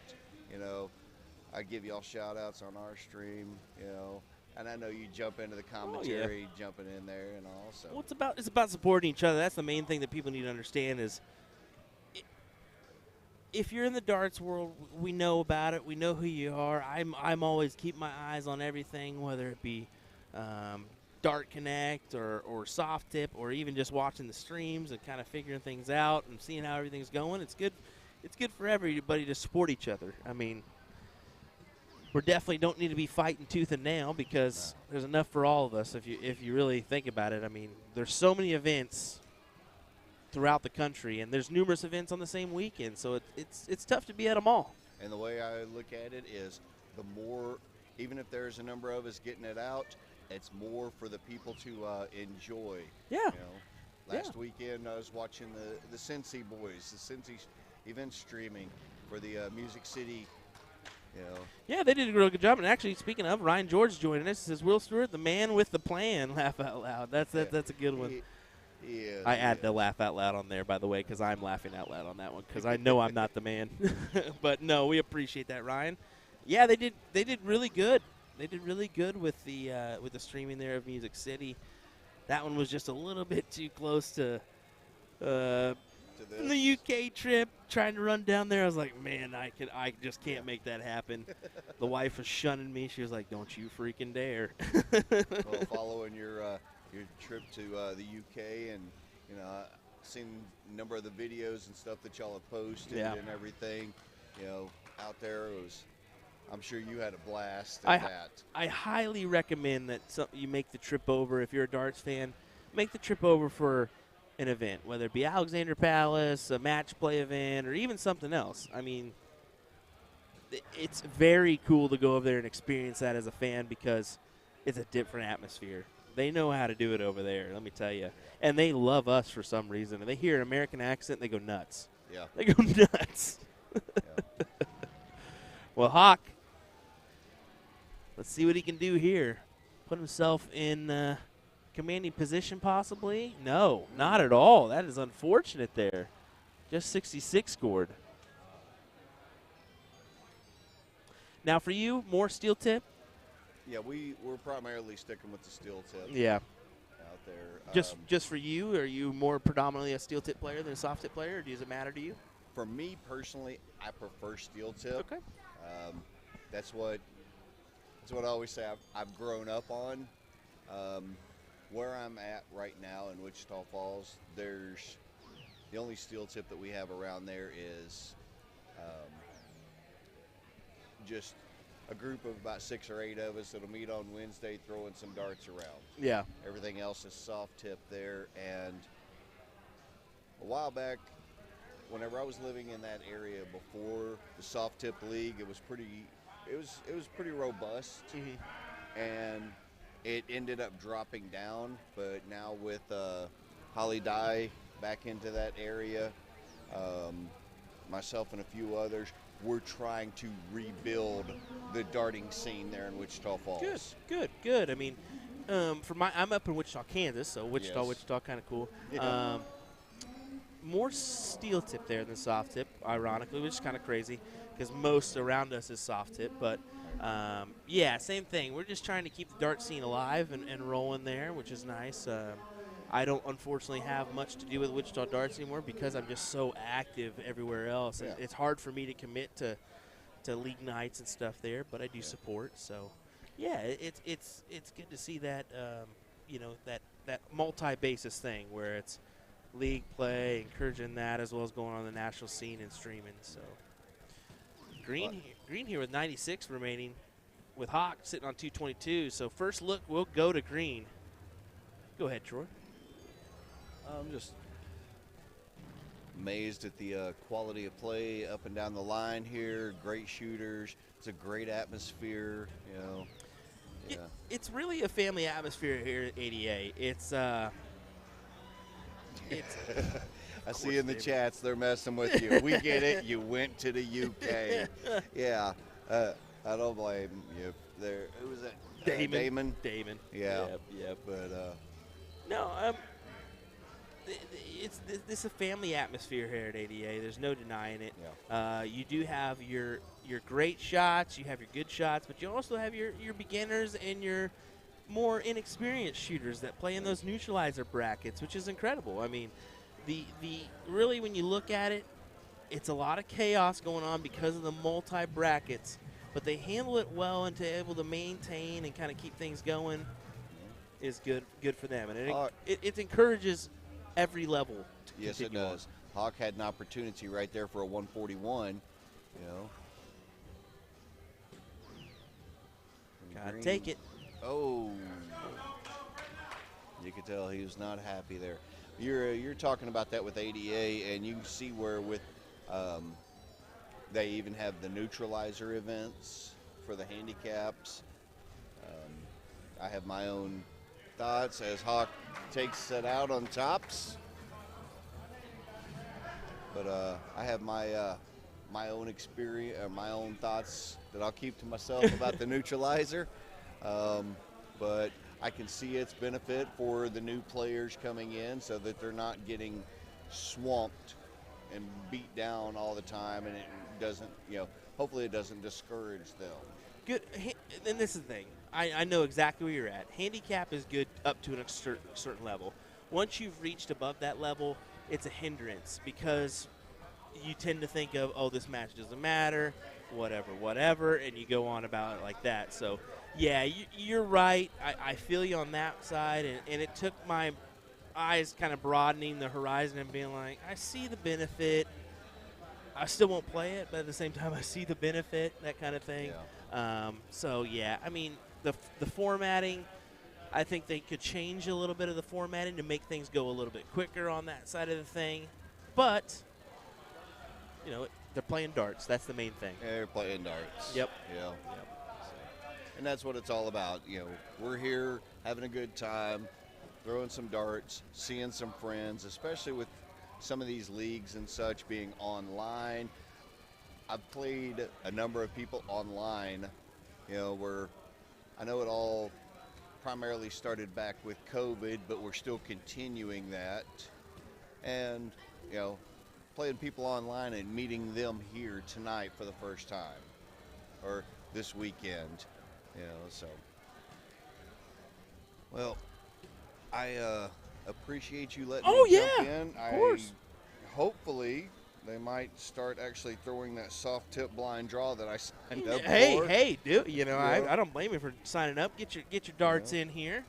We'll see when they kind of kickstart that one and get it underway. We appreciate you being here, Troy. Hop on anytime. We'd love to have you. Thanks for breaking the monotony of just my single voice, because that is probably rough for multiple individuals right now.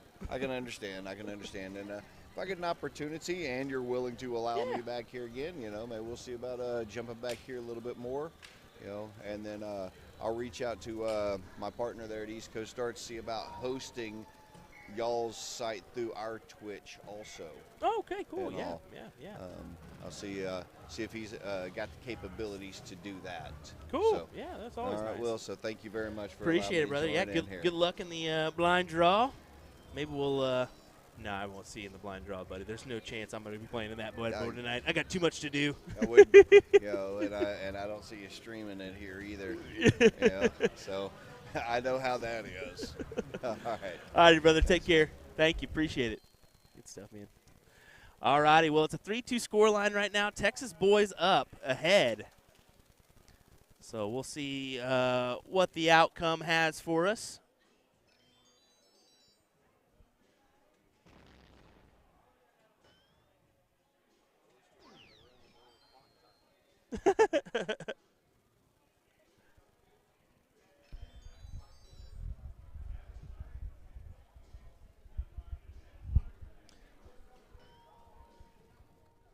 Test. All righty, that sounds a lot better.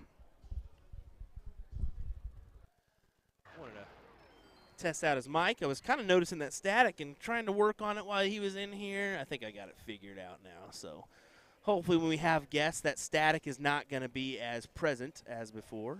Should be okay now. Appreciate Troy stepping in here for a little while and breaking the monotony.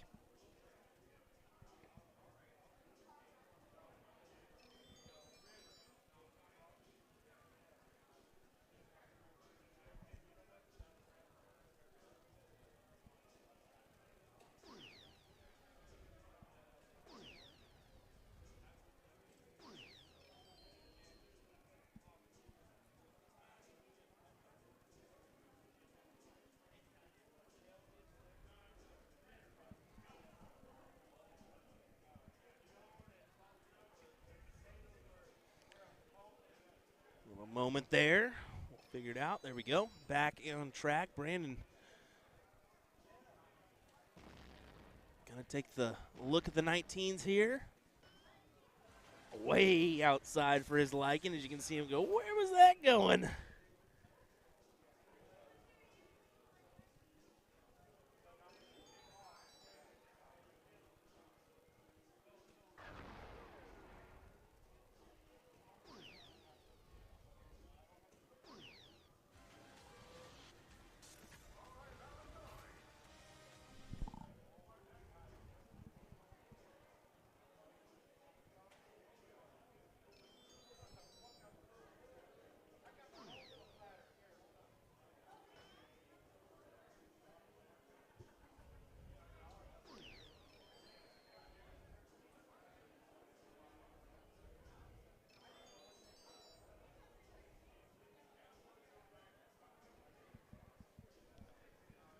Kind of back and forth we go on the 20s and 19s.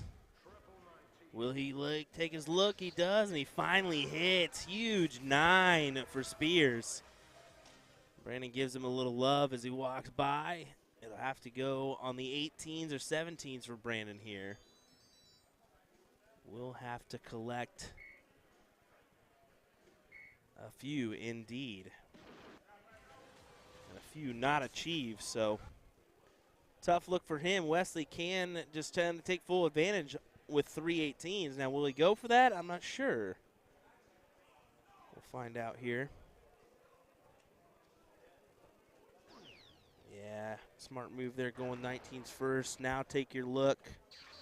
Especially at this level, you got to make sure that you padded enough points to kind of put your opponent out of it pretty much. I mean, we were kind of mentioning that earlier when it came to pointing too much. Somebody thought we were pointing a little bit too much. Well, the facts are is at this level, it's nothing for an opponent to come up and hit a 7 mark.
Wesley took his chance at the double 16. What it looked like to me. Take that opportunity while you can. 16s are open for Donnie.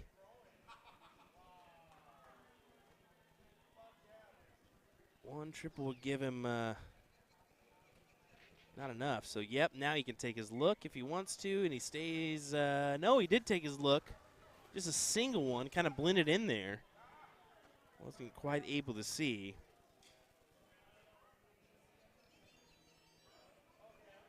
Good morning from a very cold Scotland.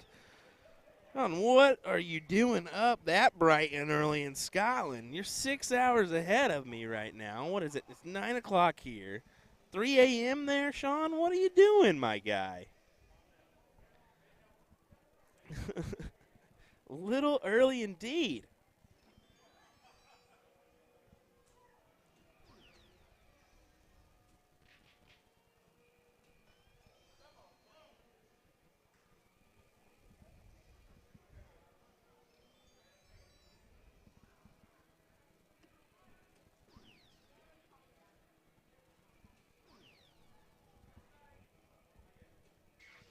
Just go ahead and close out the number is Wes. Even though he's down in points, he took a shot there, forcing Donnie to the 15s. That's exactly what Donnie wanted. And look at him just take the close out. Okay, Donnie. And everybody's giving him a little praise for it, saying, good job, Donnie, good job. So they have that house. Now, what does Jim do? Does he go for the close here? He's down in points, so I think the smart move is the Bulls. That's exactly what he goes for. Can win it now. Oh, my word, that would have been a nasty, nasty shot. That would have been amazing. Instead, the ball will be in Brandon's court. He'll just load up the 15s the best that he can. 5 marks there.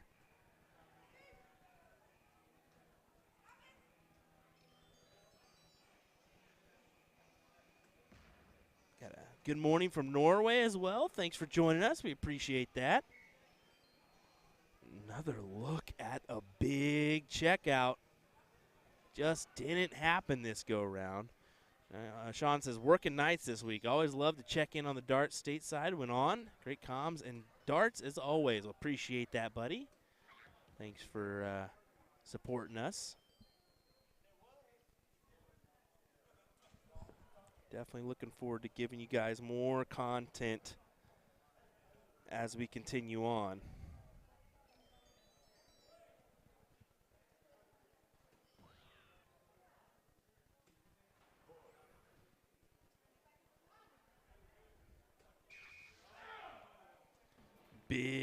Big darts from Spears and Wes as they go ahead and take out the leg. Making this an interesting one. Interesting. we'll see how this one comes about. So we continue on with our coverage. Tied up 3-3 in this race to 10-leg format. I've got to imagine these guys are feeling it at this point. Been a long day as we approach the 9 o'clock hour when we started at 10 a.m., folks.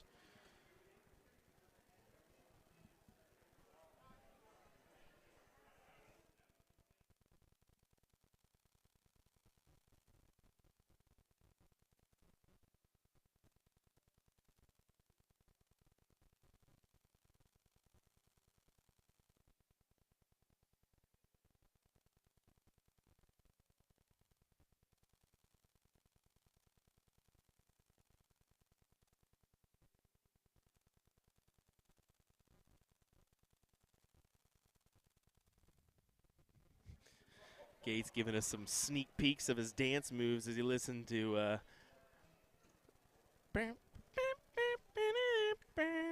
little James Brown here in the background. Pop's tuning in, saying hello, everyone, watching from Goddard, Kansas. Thanks for joining us, Dad. And we got a good morning from Japan on our YouTube channel. Well, thank you for joining us. Good morning to you as well. We hope you're doing well. Awesome that you've decided to join us here for our coverage of the ADA National Championships here in Dallas, Texas. We overlook the terminals here. I overlook Terminal D, I believe, is what the side of the hotel I'm on. And I've seen every morning Japan Airways flies in to Dallas, Texas, so I'm sure that's a red-eye flight there from Japan to the U.S. So kind of cool to see all those planes take off and land. That's another unique thing that we have to offer here at the ADA location this year. Kayla Owen saying, is this the finals? Yes, it is. We also have a neutralizer final going on, I believe, on the steel tip side. Let's just take a quick gander. Oh, hello. Not ideal location there, but yep, I do think we do have the ladies going on here. This may be, sorry, not the neutralizer, the open division. That was just wrong of me to say. So I believe it is the open division rather than the neutralizer. My apologies, ladies. So we'll try to kick it on over to there as soon as this one ends, or maybe kind of sporadically in the middle.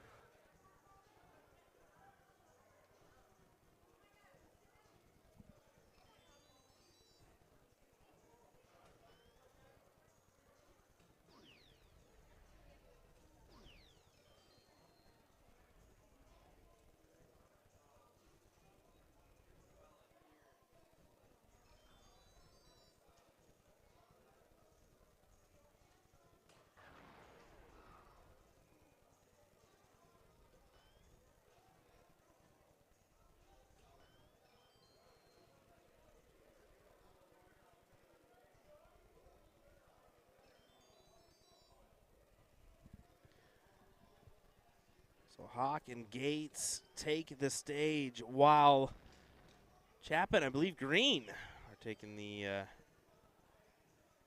for the other boys. John Yannick doing his best dance moves back in the background.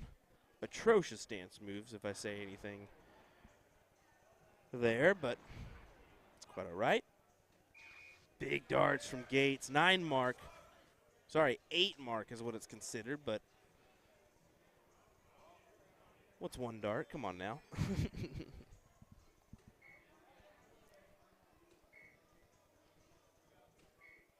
Green just not able to hit as he just goes 1, 2, 3 on the 18s.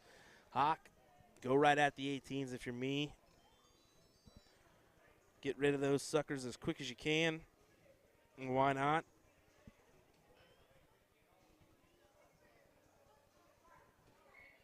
Yeah, he's eyeballing the 17s instead. Okay, trying to go for the double house and then makes the move upstairs.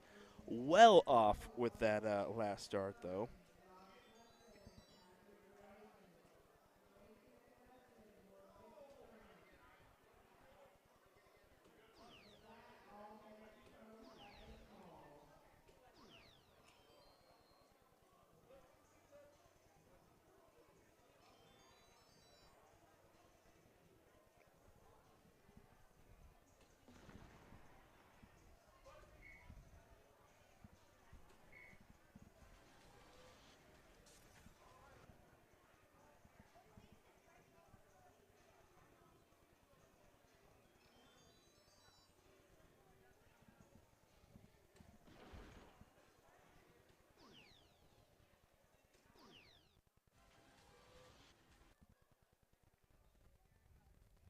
Green trying to do something. Was able to capitalize a little bit, but almost a little bit too late here. The single 19 would tie it. I'd just go ahead and get rid of them 18s here. And he's not able to find the single wedge. Just some difficult big numbers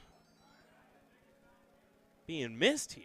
I mean, it's just crazy. But it does happen. Like I said, they've got to be feeling a little tired right now.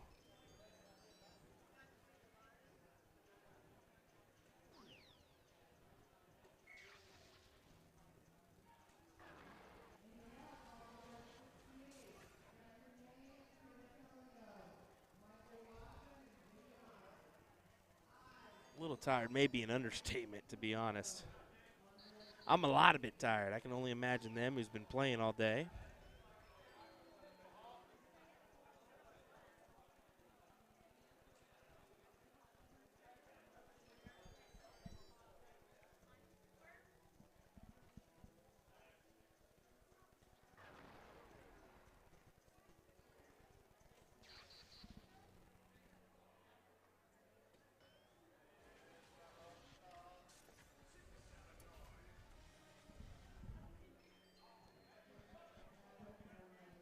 Hawk able to put it away.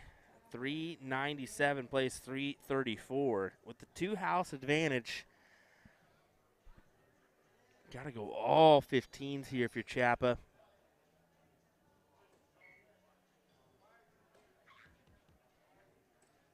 That's exactly what it'll do. It's a 7 mark, but still 3 points down.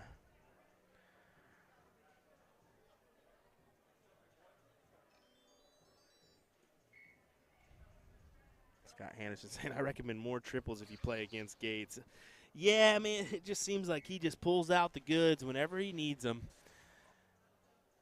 Just 5 marks are easy work for him these days. Ivy Calvin saying yep as well to that one. Nice to have you here, Ivy. Thanks for joining us. We appreciate it.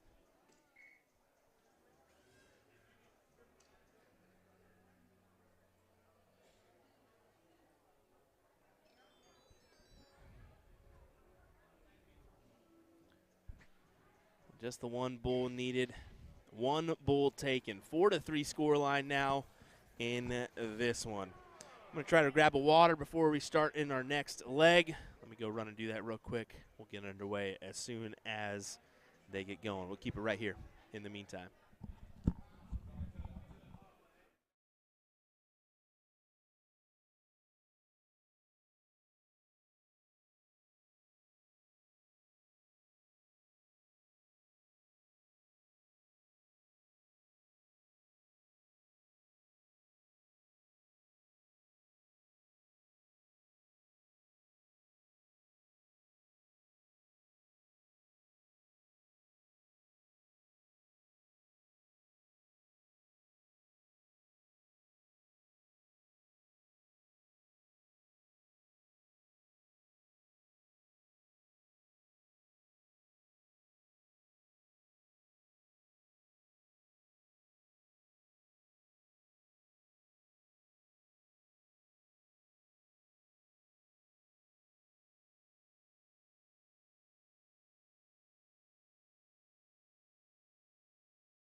All right, back here. Sorry, ran to the get a drink, stumbled to the restroom as well. I had to do that one too.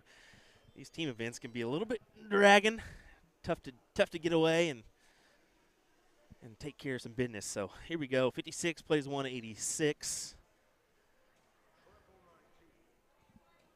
As Donnie Ram potentially sets himself up for a 5-3 score line here. Let's see if he can take advantage, put this away. Can't say it's a given. And it's not. Okay. So Spears getting a look at 109 here. This can go. We'll start on the 19s. Trip 18, double 18. Outside he goes. Donnie kind of with a sigh of relief there. And Donnie knows he coulda, shoulda, woulda there. No denying that. Double 10, the look still for Donnie Ram.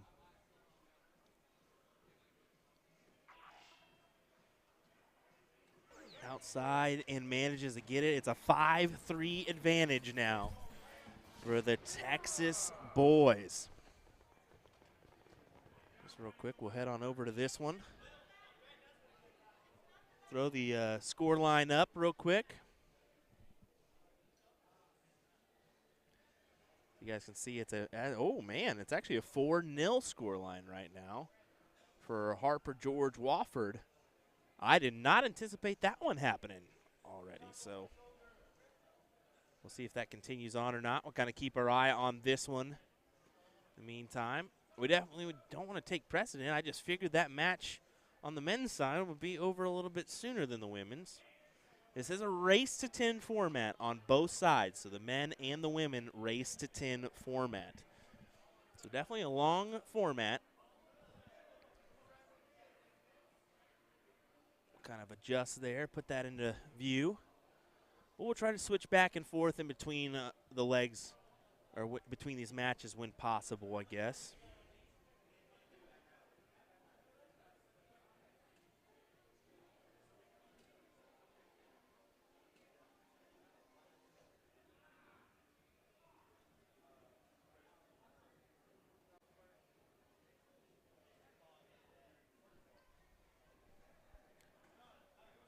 Some thuds on there. Hopefully, if it works.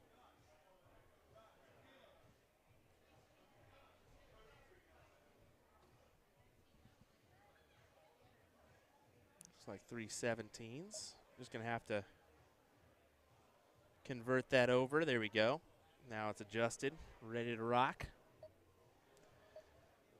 Gonna happen. Those fat fingers will get you every once in a while. I do the same dang thing all the time. Accidentally fat finger the big number. Oh my good God.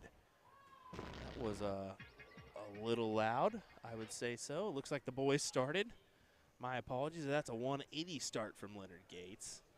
We'll go ahead and hop on over there just because this is an interesting affair as Chap and him a rematch here in what was a very, very interesting last leg. It was a 13 and a 12 dart leg. So 13 for Chap, who ended up winning it. So we'll just kind of keep it right here on this one for a second.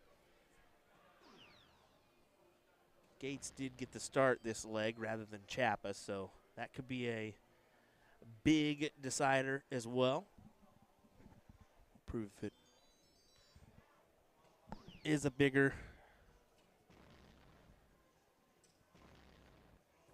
issue than we are making it out to be, but 280, 236. Gates just takes a quick look. And he'll just kind of truck on. Another 60 would be handy. No, into the trip 1.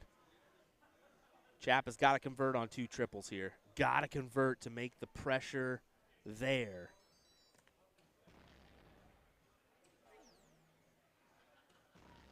Okay, yep. The 2 big triples hit for 135 to leave 145. So, yes, pressure is there for Gates. He's got to convert. Trip 19 for 36. There it is. Let's see if he can do it here, folks. What a checkout from Leonard Gates. A 153, ladies and gentlemen. Gates doing Gates things as he converts on the big boy. Good for him. Let's just take a look at that one. That was a 12-dart leg, ladies and gentlemen. 12-dart leg. This looks like a young lady joining in on this team. Good to see the younger audience participating. Love every bit of that. We'll pull that one up. Keep it right here for a second. I knew that leg wasn't going to last long. I couldn't help myself just popping over and checking it out before we got underway. Or before we, finished up this leg over here on the steel tip board.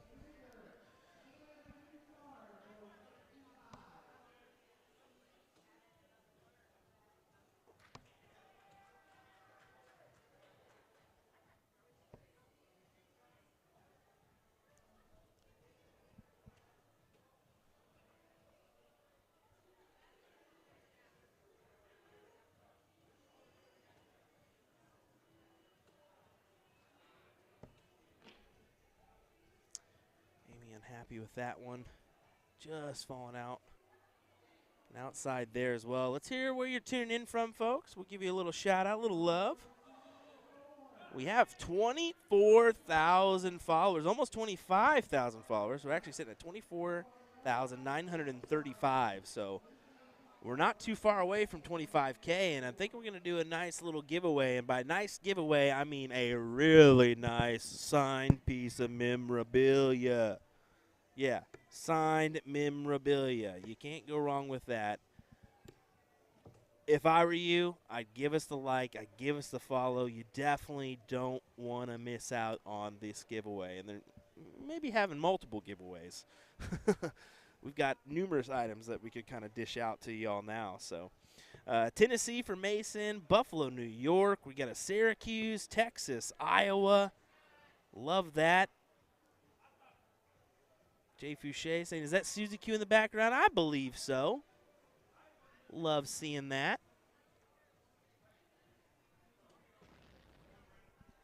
Maybe we'll even zoom in on her. Is it Susie Q? Is it Susie Q? It's Susie Q. Love it. And she's got a nice hat on that says Selena. She's supporting. She's repping. I love every bit of that. That is great. Good old Susie Q. All righty. Well, we'll hop back on over. Check out the men's match while it's going on. Let's do that one. Oops, wrong button. There we go.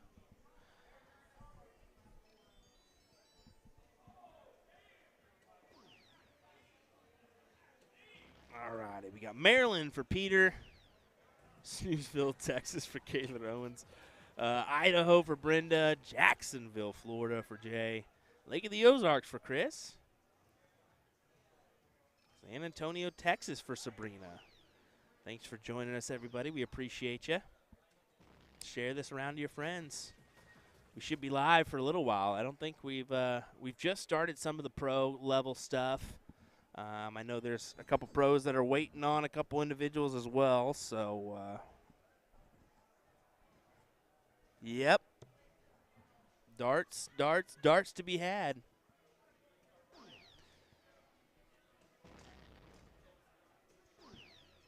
Wesley trying to keep the San Antonio most hated boys in the mix here.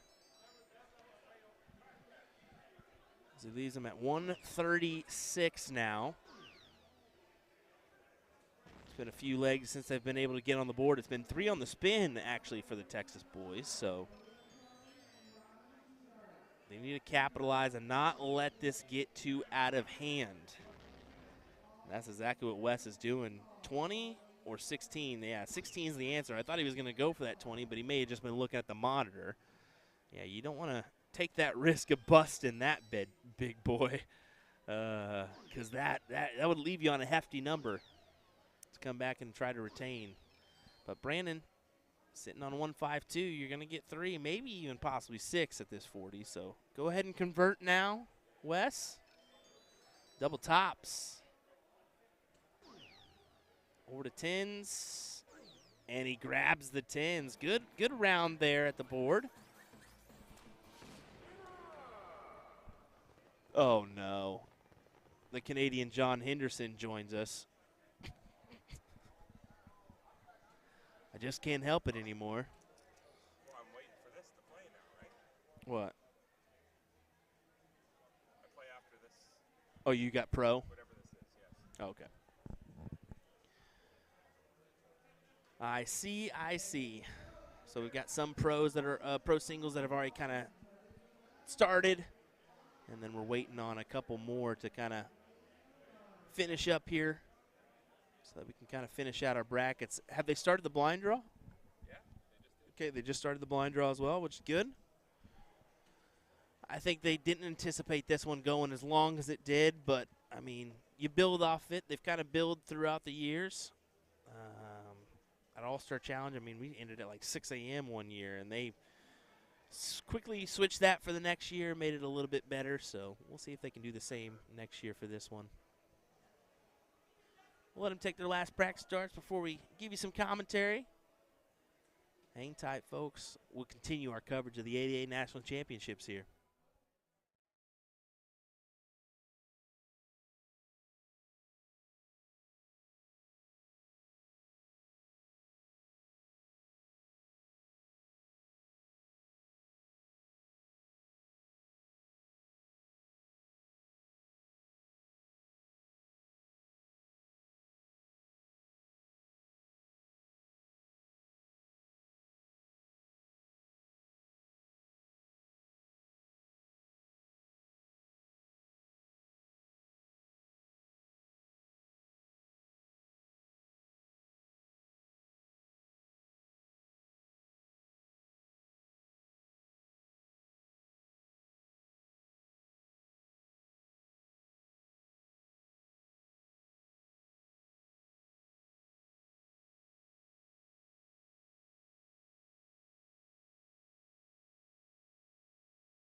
Well, there's a 5 mark from Chappa.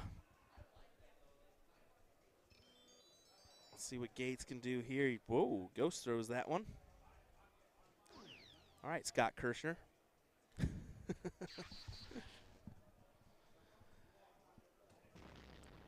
Big hit from Gates as he's able to capitalize on the 7 and take the advantage away from SA Most Hated. Or at least a little bit. Spears has been hitting fairly well. Just not in this one, it looks like. Unfortunately, falling short. Or falling in that neighboring bed.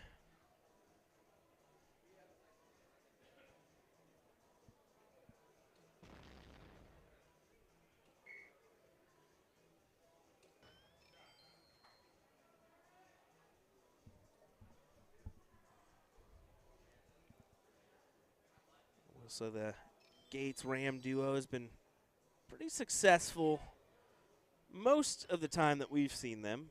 Donnie's been hitting well, and so is Gates. Gates just doing his normal routine. But you can see him there kind of giving a look. I wonder what that look was for. Maybe that just look of, I know what I'm about to do, and let's take out this 18. Yep.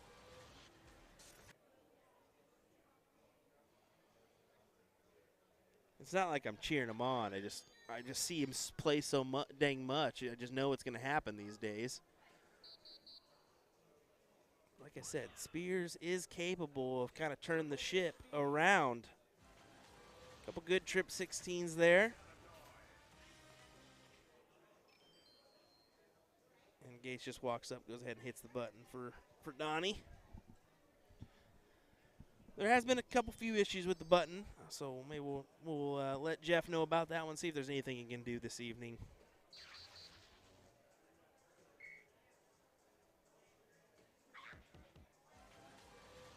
Like I said, whenever your two teammates are kind of banging out 5s and 6s and 7s and averaging 5, 5, 6 for the team, that's going to be difficult to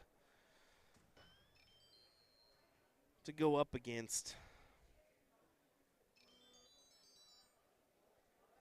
3 bulls for the win here for a 7-4 scoreline. And he gets it. And you can see the scores here from Ram and Soldier. So 4-6-7 and 6-0. Yeah, mid 5s is gonna be pretty handy in the doubles format. Yep. So. Alrighty, hang tight. More of this action coming here next. We'll hop on over to the women's matchup just for a second as we pop a view at that one. What is our score line here? 6-0. So really kind of a off to the races start for one of these teams here.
we'll head back on over the soft tip side of things.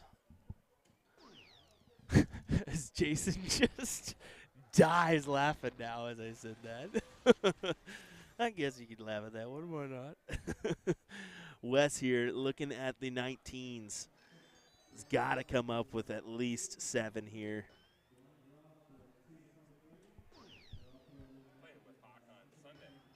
You're playing with Hawk on Sunday? Oh, no. Barlow versus Hawk? That's just nasty. Barlow and Hawk, sorry. Doubles. That's just nasty. The Canadian John Henderson. My goodness. Yeah, Hawk's one of those players. He just plays so relaxed when he throws. It's incredible. You hardly think he's going to get the dart to the board, let alone just hit it the way he does. But talented player. And the tuck and roll he gave last year was just perfection. Hawk tripped over a standard last year in Vegas and rolled, stood up, and found my dart. Oh, quality stuff.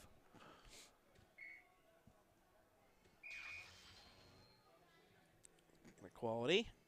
Good hit there from Brandon Brown. Extending the lead as well as, putting those points on the board. No extension of the lead, but putting the house on the board.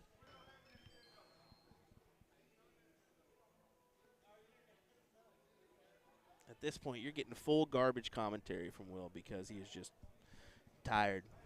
But hello, energy drink, because I'm going to need it for pro singles, which is already underway. We'll try to give you as much coverage as we can of that one.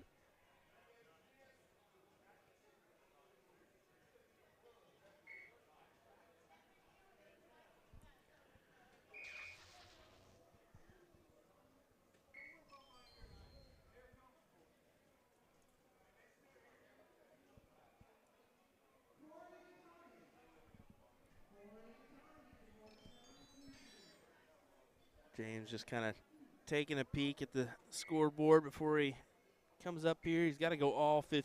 And he's hoping for a little bit more than that, but a little bit too little too late here, you feel. Looking at an 8-4 deficit for the SA Most Hated.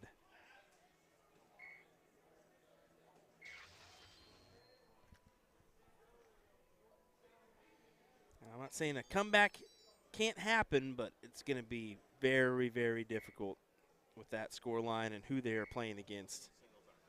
Especially going to a singles format. And then you have to worry about doubles as well still when you're in this deficit. A lot of ass from a lot of your teammates.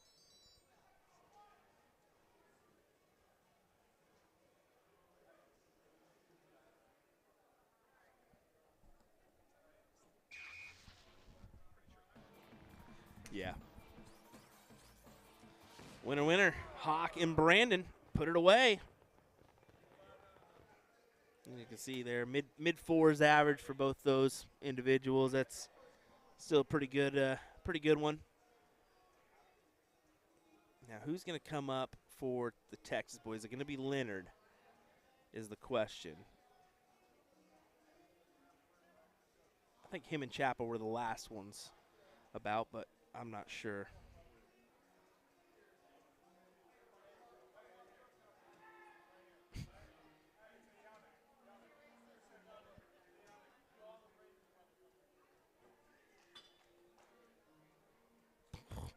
You see that average PPD, PPR there for Leonard? 41.17 and a 6.44. My goodness. That's close to yours? Yeah.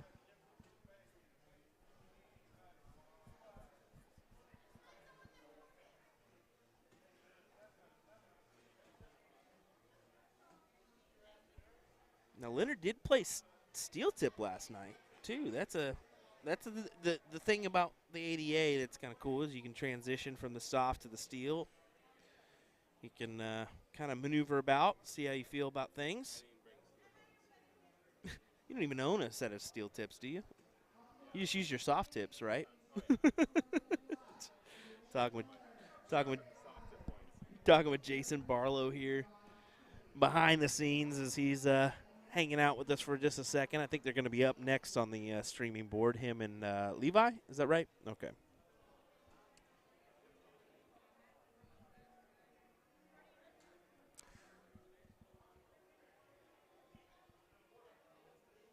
Oh, it's cricket. It's cricket next. Oh, they went back-to-back doubles. That is kind of weird. Huh. Okay, well, still Gates is a part of the mix. You got Chappa as well. So it'll probably be Chappa and West and Gates and Ram, I would imagine. Could be slightly wrong on that one. Maybe Brandon or the other. The format definitely is a little bit difficult to kind of counteract. It looks like Hawk. It's Hawk. I can tell by the – no, it's Brandon. I was going to say I could tell by the big boots, but no, it's Brandon. Yep. A little confusion there. Oopsies. How about those ugly, atrocious pants, though? Oh, my goodness. If someone hasn't reached out to Brandon and commented on those pants yet, you need to.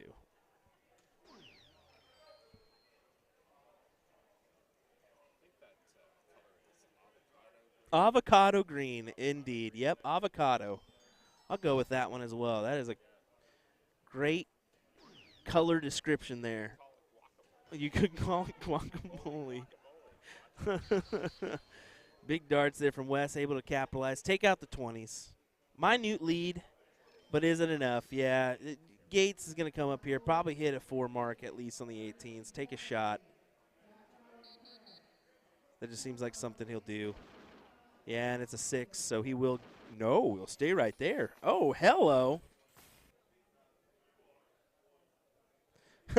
Jay saying we need to mic up the players like the NFL and MLB. Well, I can do that. I can definitely do that, but the issue is, will they do that? And do they want me talking in their ear? Because I'll do that as well, asking some questions and whatnot.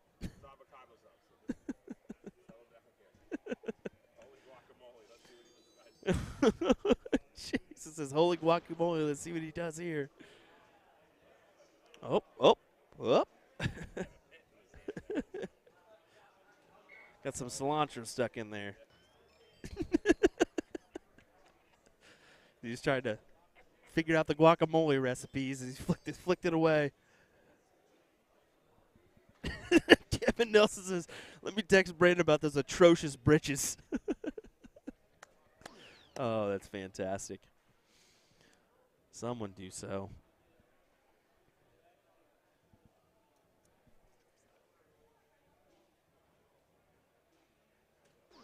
Oh. That was a little bit of a blocker there. Just interested to see where he goes about it, but. Ooh, that was a close one from Gates there. I had an unregistered dart. Woo, woo. All righty, Jason will hop out, get ready for his next match, it looks like. This looks like a potential 9-4 score line. We'll find out.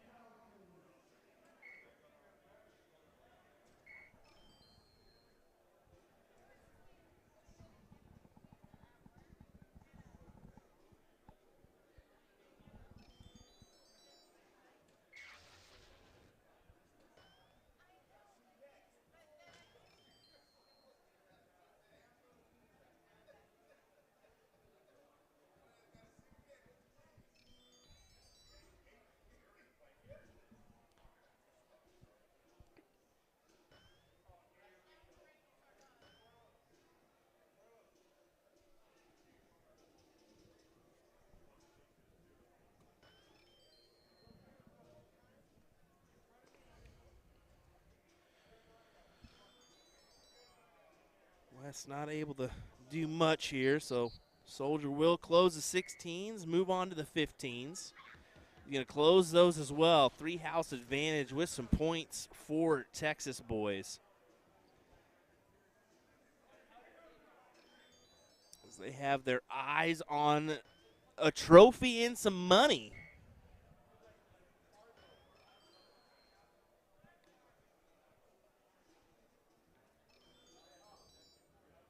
Three bulls away now from one leg away.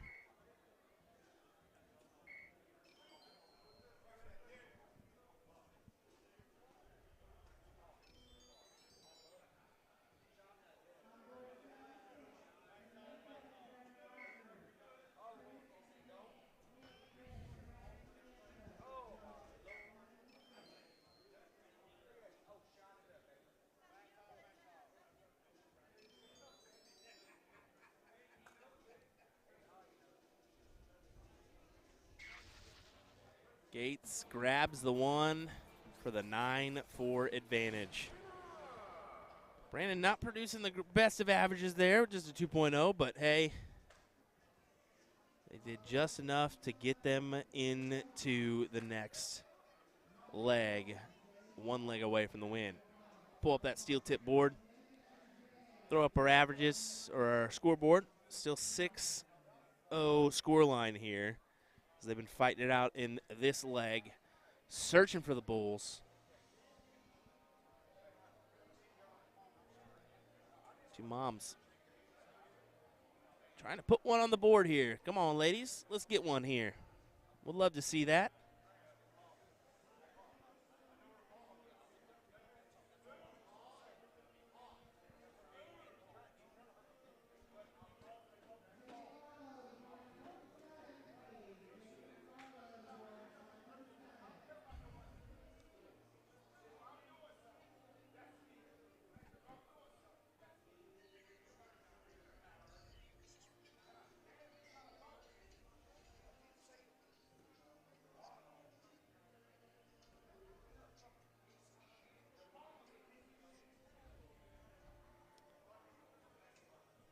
There's one bull.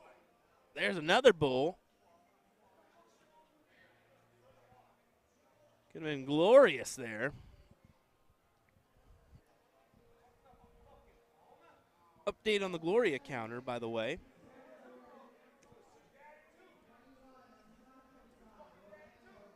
We're up to 3 times on the Gloria song being played here at ADA Nationals. Of course, I mentioned that because, well, Gloria runs the ADA, so had to mention that one, right?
Well, Selena and them ended up taking that leg there, so a 7-0 score line now as we'll head back on over to our soft tip match here.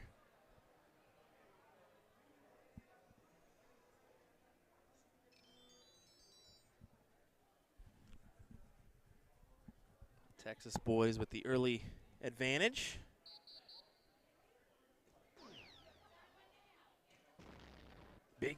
Big darts from Green, as he's able to hit a 7 mark there on the 20s after Hawk. Not quite sure if he just gave him the advantage. I'm assuming so. He went for the 19s first is what I'm guessing. Hawk's been a kind of a downstairs lover on the 19, 17s, I believe, in years past when I've streamed him, so it doesn't surprise me there.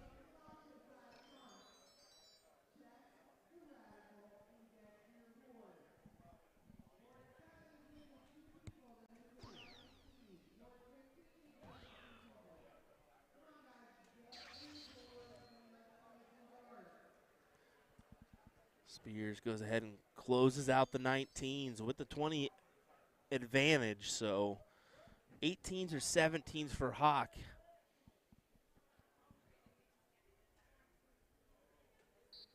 And he'll take the 18 route. Big triple to open. Got to convert on another one here. And another triple, I mean. Single really isn't as handy.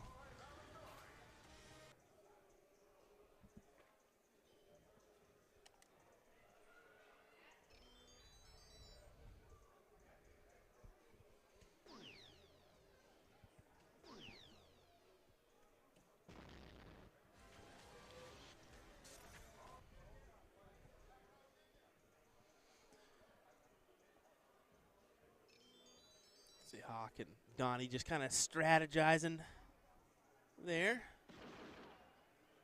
There's only one answer here. It's just fill it up, Donnie. Now does he stay there? Does he go to the 20s? After that drop, I don't know. Do you think you take the move to the 20s? Yeah, he tried it. He tried his hand at the double 20, and I don't blame him one bit for taking a shot at that, especially after dropping the dart. I would have seen him if he maybe had the dart in his hand, staying on the 18s, taking the shot to pound another treble, but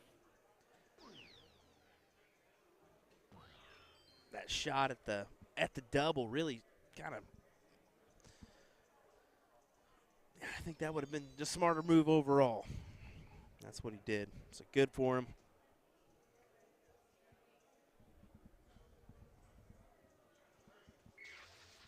Hawk quickly just closes.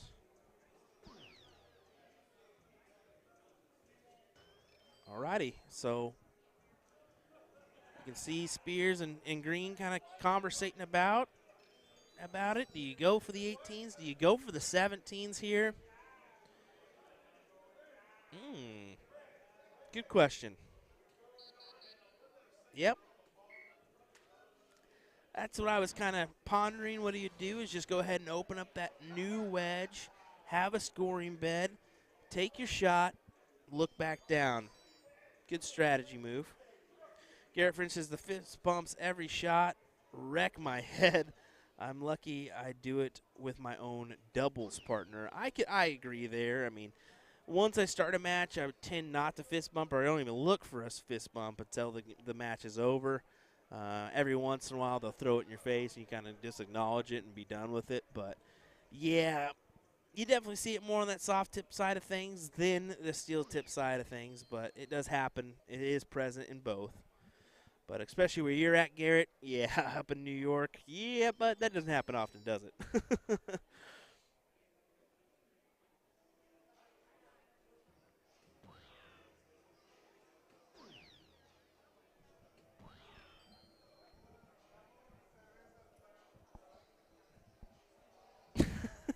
Soft tippers are all swingers, man. Wow.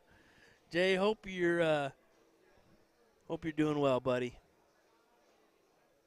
Anxious to see you up at which city?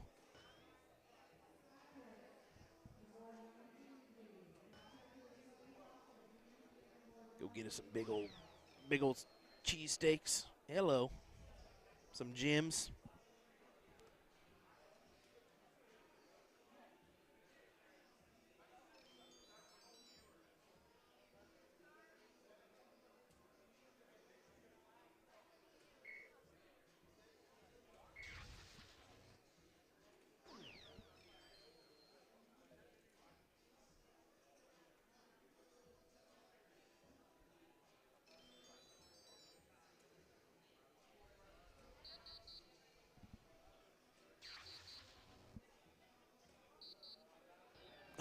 Jesus just got back from an in-house soft tip league.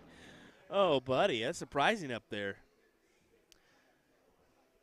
Katrina, we will be switching over to the steel tip right after this match concludes. This is currently sitting at almost a 10 number. I don't know if that'll happen or not, but 9-4 currently, and they could storm back. We'll see, but we'll kind of keep in contact with that one. It's currently 7-0 scoreline, so. I mean, they're both a little bit stretched out, but, yeah, we'll be definitely heading on over there just to check it out. Or continue to kind of splash on over there to check it out.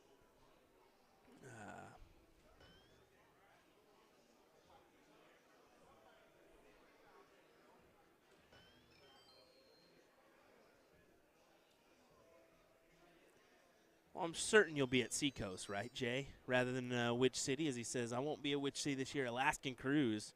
Maybe I'll just join you instead of going to which city. Ooh, hello. Don't tell Anna that. Don't tell Anna that. I was just kidding. Just kidding.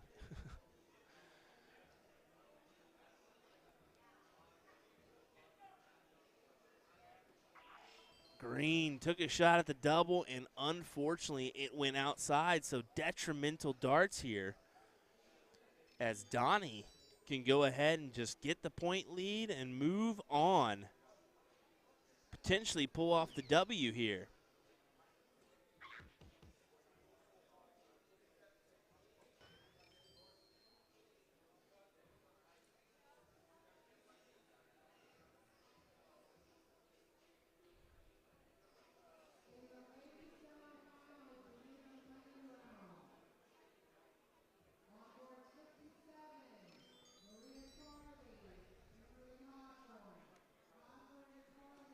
Spears' only option is to go Bulls here. Well, he elects to just go ahead and close. I mean, we'll see if that pays off.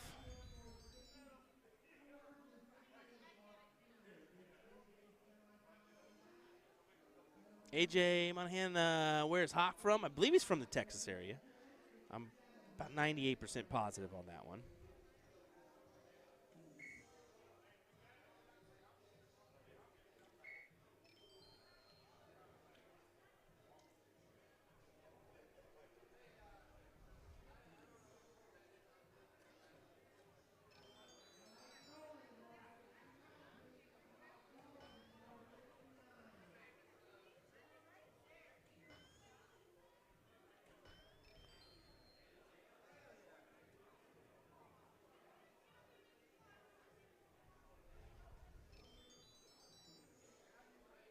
Donnie just needing the one to win the title, and that's exactly what they do, ladies and gentlemen.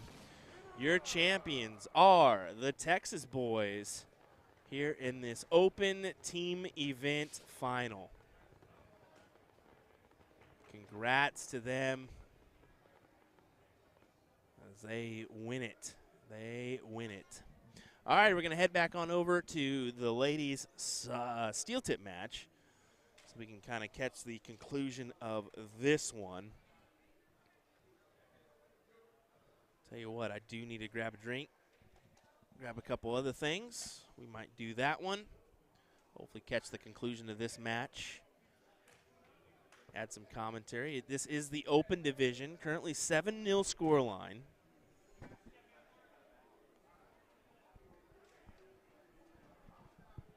David said, everyone in that match from San Antonio besides Donnie. I count Gates. He went to Sam Houston. Laugh out loud. Well, actually, I think Donnie grew up in Houston.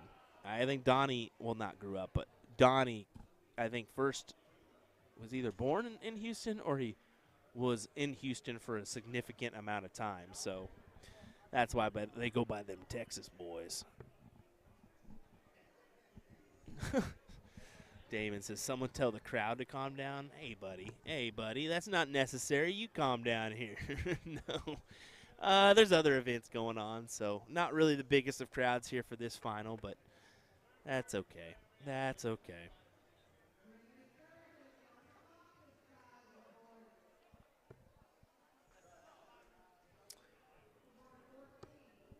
Wofford looking for a couple bulls to win this one. She grabs the one. Creeping and crawling closer to a 10-0 scoreline. We're hoping that two moms and a young one, I'm guessing, is the little one there. Hopefully they can put it together and grab a couple legs. If not, maybe make a run here. Oh, my goodness. She's going to really freak when I do this one on her, okay? Since someone's just waving at us, we'll just make her... Dave, by just zooming in on her. What do you say? What do you say? Let's see if we can do it. She's going to freak.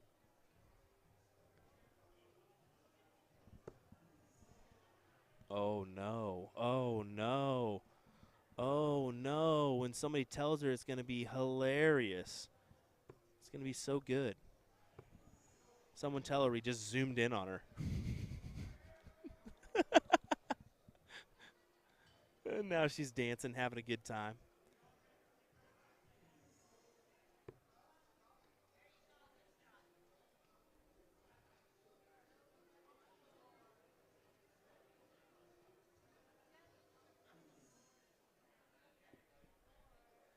Well, there we go. Another leg on the board. 8-0 scoreline here. And this one for the ladies. See if we can put one on the board. We will see. We'll let them get started in their next leg before we advance on. They'll set it up, and we'll get going. Bear with us. We'll be right back with more commentary.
Hopped out there and chatted with Susie Q for a little bit. Couldn't resist that one. Susie Q, just an awesome person who's sitting back there supporting her friends with the scrolling hat. Got to enjoy that. That's fantastic.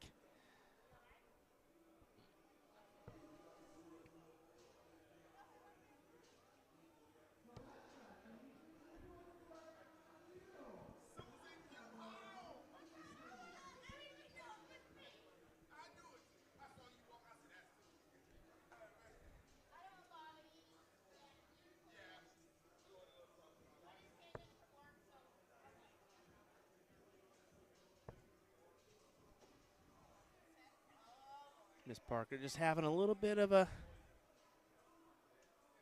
mishap. Trying to find it, upset, but still, you're playing the game, girl. I wonder how young she is, or how old she is, I should say. Be interested in finding out that information.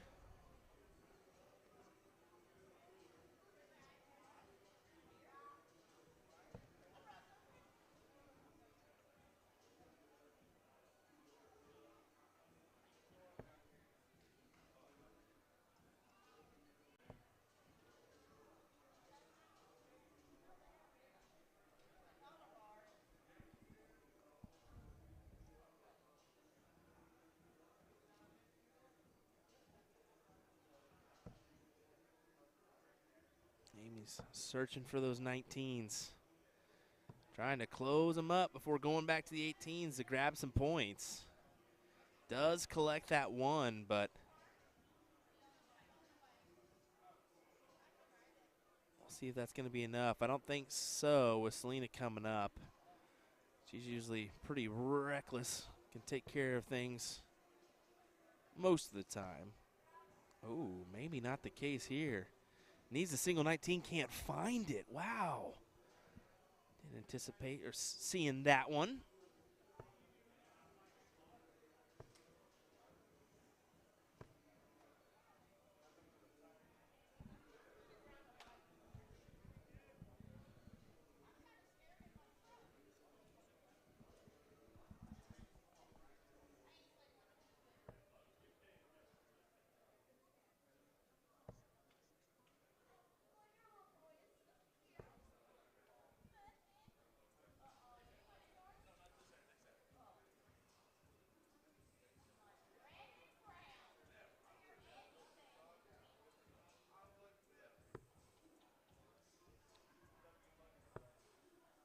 Find out how old she is. I can't do it anymore. I gotta figure it out. It's great to see her playing on the team event too. I just love that.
Okay, so 18 actually. So I thought maybe 16 to 18 range, I was thinking.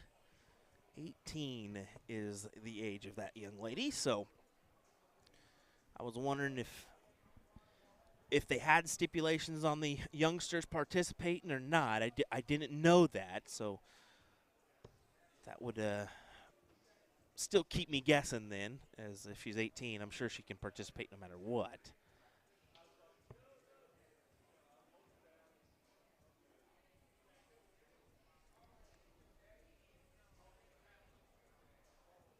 She'll step in here.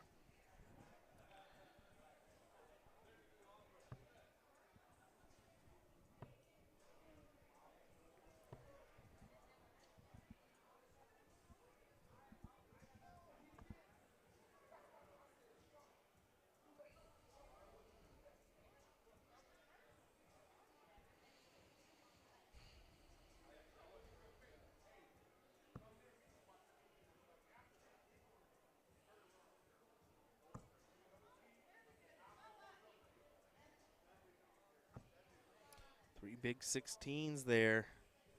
Pack some points there.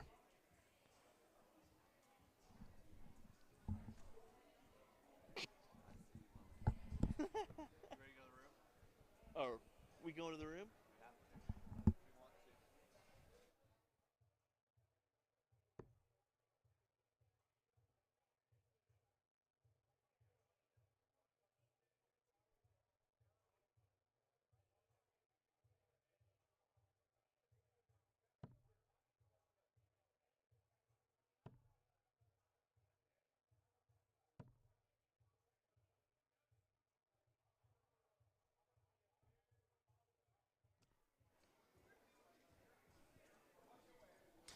Trina says 18 and killing it. Proud aunt watching from back home. Love it. Love it. Love that you're tuning in. Love that you're supporting. That's what this is all about here.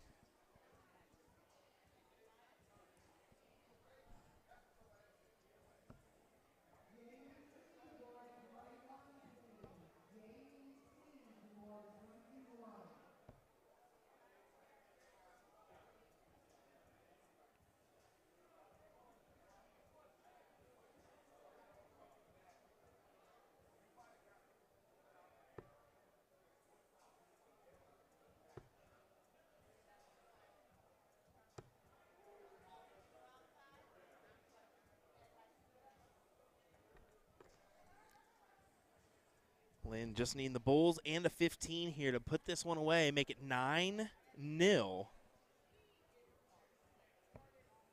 And this actually, it may be 9-0 rather than a 10-leg format because of the best of 3. I know that the women in the open division had that. I may have misspoken there. So this may be for, well, it can't be for the match now as she's not going to have match darts, but this could potentially round out to be the last leg here.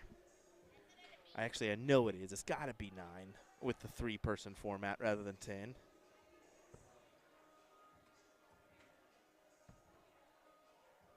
Angela's saying I'm from New Hampshire and play on Seacoast Dart League. Awesome to see these women. Yeah, love when we get the ladies on the stream. We're more of a male sport. There's no line of that. We weigh about 3/4 male to a quarter female when it comes to playing wise at most events.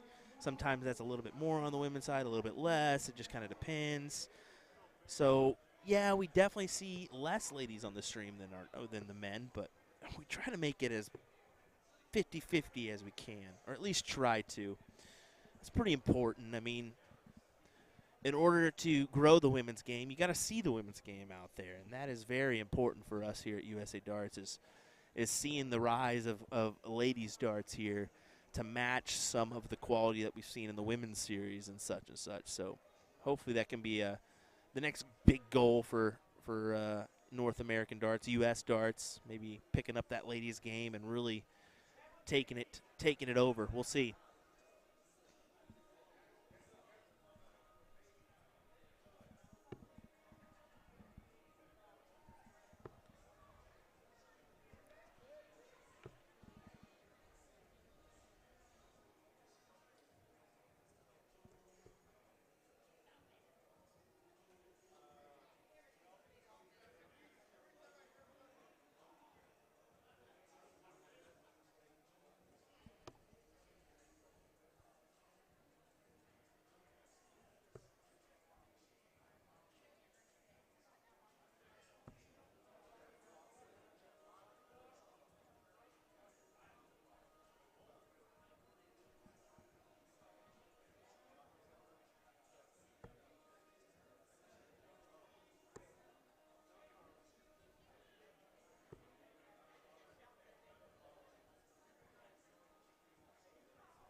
All right, Miss Welty can end this right here, needing 2 bulls.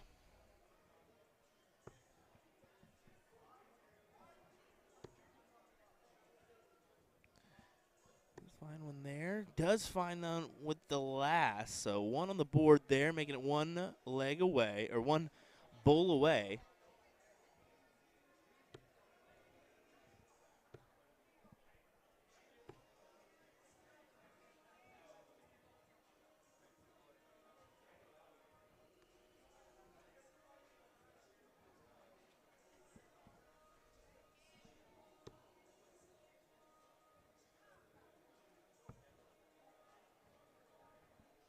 I think that's it. She did manage to get it. She's like waiting for her to tell her yes or no. I think that's in. Yes, it is in there, as I think that's actually going to do it. Yeah, 9-0 score line, but it's a win for Harper George Walford there, as they will advance. Harper George, Walford, and Welty, I guess I should say. That threw me off there for a second. They will win it all. So lift the title there in our open steel express event for the ladies. So good stuff indeed. All righty, hang tight. We'll see what's coming up next for us. We may go to some our ads real quick, and then we'll come back with more in just in a moment's time, I imagine, as we work on into our pro singles. Bear with us. We'll be right back.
So you want to get into darts, but you're not sure how. We can definitely help with that. We're A2ZDarts.com, and we've been a darts specialty store for over 30 years.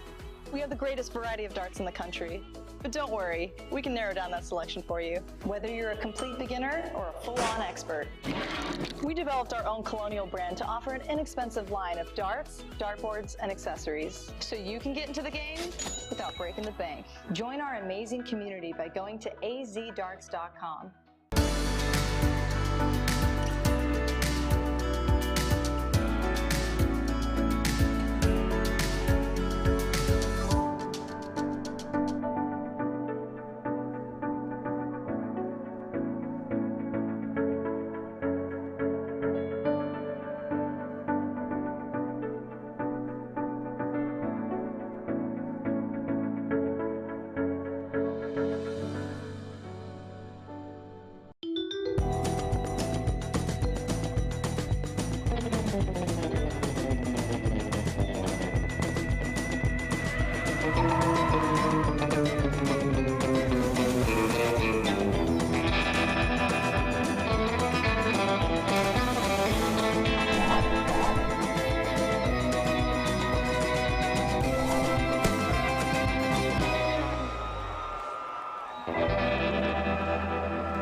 William Stuart here from A2ZDarts.com, giving you a quick look at the Win More Wildcats 90% tungsten range with gripping points to cater to any dart players.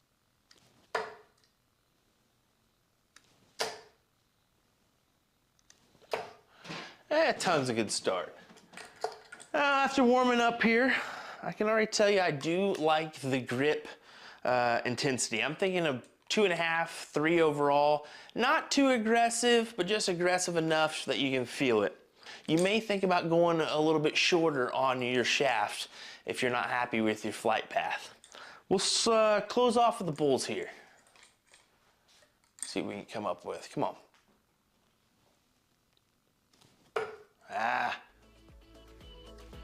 There we go. That'll do.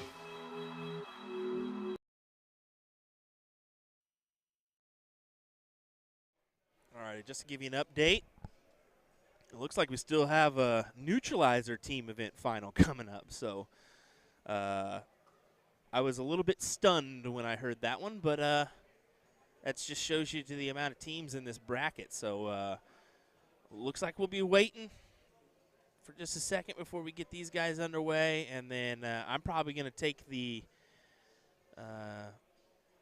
bit of this match to grab a bite to eat and grab a drink or something, maybe a Red Bull, because looks like it'll be a long night ahead for us. 10 o'clock hour, finally eating dinner. That sounds good. Why not? We'll make it happen. We'll keep the stream up and kicking in the meantime, so at least you guys can enjoy the action, the coverage, and kind of catch the darts. Won't have commentary for probably the first half of this, but we'll grab a break, come back after it. Going in on hour number 12 of streaming today, so definitely filling the hours in this today. But we'll catch a break tomorrow. 3 p.m. start for us in the afternoon tomorrow. That's our time of day scheduled. If you do happen to pop out, just keep an eye out for that stream at 3 p.m. tomorrow. So, all righty, folks, we'll have it coming your way. Just a moment as these guys get up to the board and kind of start their practice throws.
neutralizing him. But they're still kind of taking their sweet time getting to the board and getting ready. So just so you guys know, we're going to focus more on the soft tip side. This is Levi Bilger taking on Will Moore in the open bracket. I'm going to see where they're at in this match so far, but we'll keep it right here. Is this a race to 5 format? Levi up 1-0 currently.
Okay, so this is your finals, ladies and gentlemen. Will Moore taking on Levi Bilger in this race to 5 format.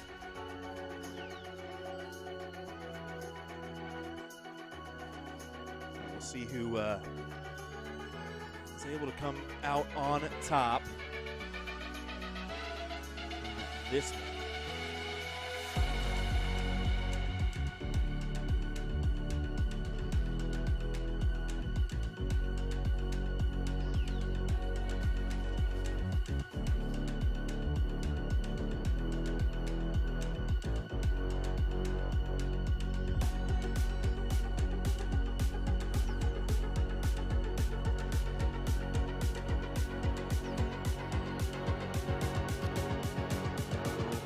Unhappy with that lead there. He leaves 180. Looking at 80 here. Win for the trip 16 round.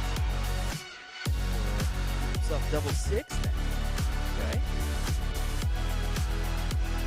Potentially put that away. He cannot outside, but no harm, no foul with Will sitting on 180.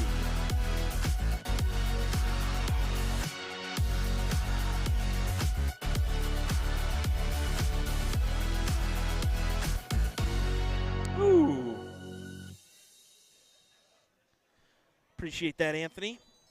Appreciate that, Cody. Thank you. Forgot I turned it on in anticipation of just having a little bit of a long gap before we got underway.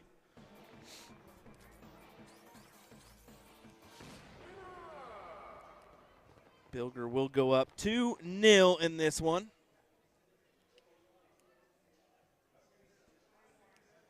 Will quickly goes ahead and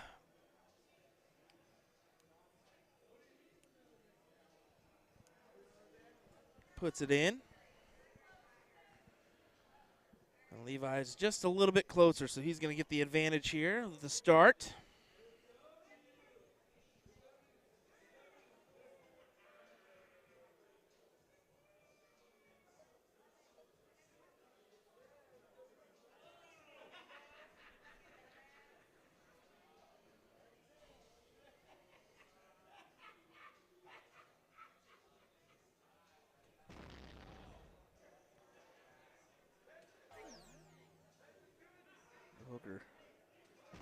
Trying to add one more to the party. Exactly what he does. 2-0 advantage here for him.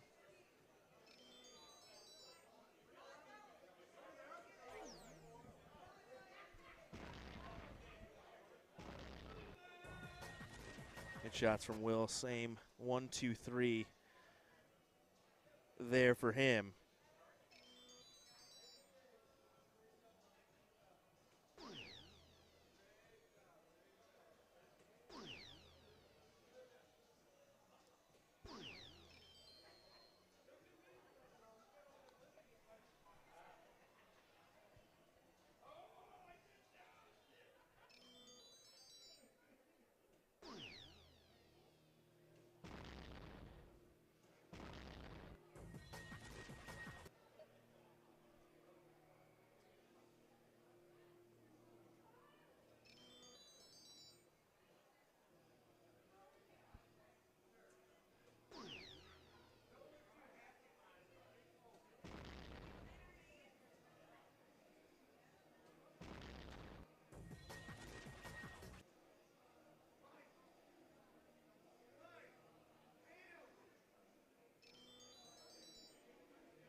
So Will needs another to add the pressure, and that's exactly what he does. Leaves 98.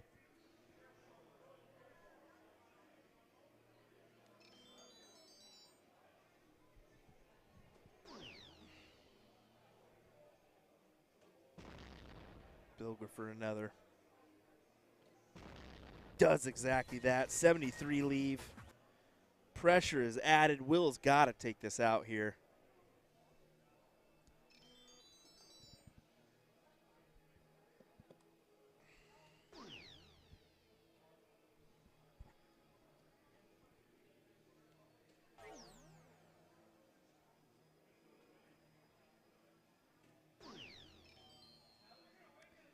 Not able to do so. So Bilger 57 for 36 here. Or sorry, 57 for 16, 36. That's just dumb.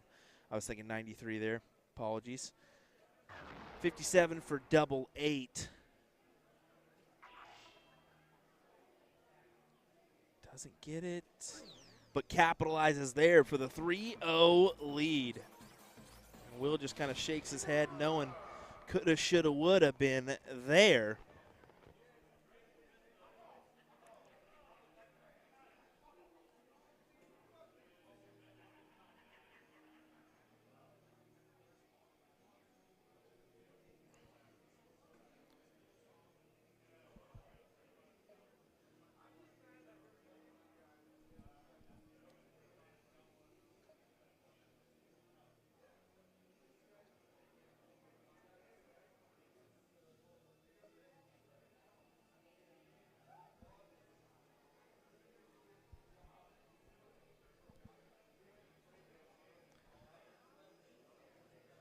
Okay, well, depending on time, we may not even be streaming that men's or that neutralizer final. We'll see. I got to see what's coming up afterwards. I believe the women's soft has already been played, and we would potentially just be waiting on the two steel side finals. But if that's not going to be the case, I mean, yeah, extra stream is nice, but we're also 14 hours in almost here, so that's very difficult to decide. But we'll kind of figure out where we're at here after this one. 3-0 in favor of Levi Bilger.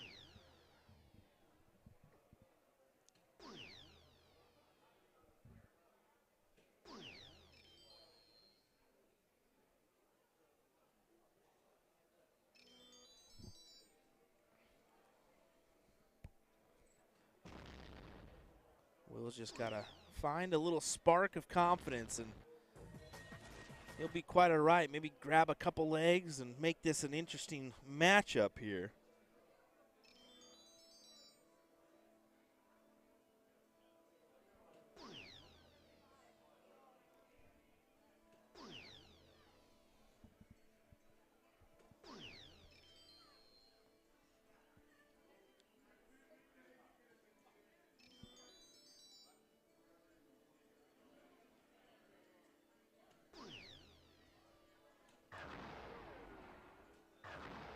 Yeah, that's exactly what he needed to find. Great 1-3-4. Yeah, just kind of find the darts to build your confidence. Sitting at a 39.67 PPD right now, so he's playing well here in this leg. But if Bilger can really put in a triple or two, this gets interesting here. Yeah, he's just adding the massive pressure. Look at the 180 there from Levi. Now he currently sits on 86. This almost has to go if you're Will, I feel, especially with the way that Bilger's been taking out these checkouts. And I love that. I love that look at 144, especially with my liking towards the double 18. Two in the same bed to leave you your favorite double. Why not attack that? I love it.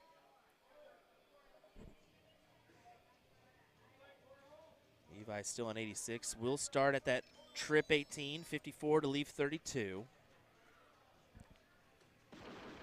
That's exactly what he'll have.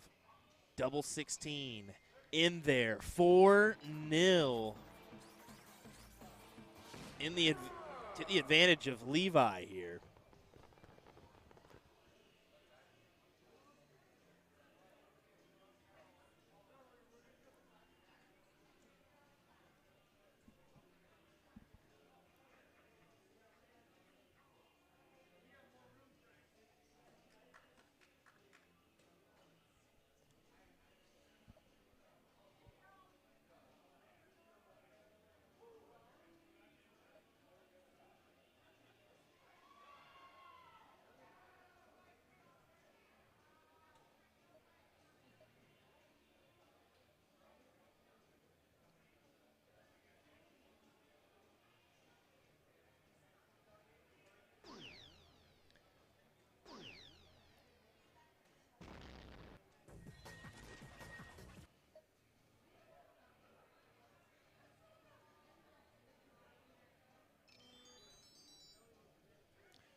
Levi needing one leg for the title. Does he have some finish line anxiety? Can Will Moore make it interesting? Let's find out. Biscuit needing to continue on, fill it up here.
Well, that was a nice 1-7-1 from Bilger.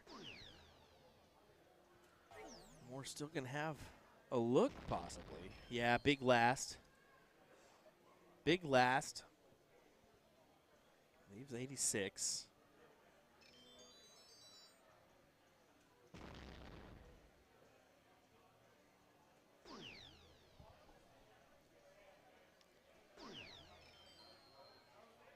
That could have been a little bit iffy. I would have much rather chosen 19 routes there for me on that one, but to each their own.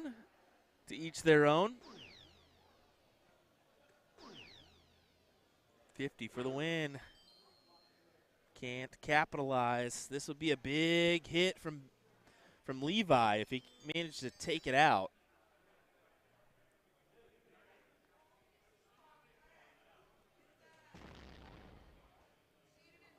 Trip 19. Oh boy, that would have been a fantastic look.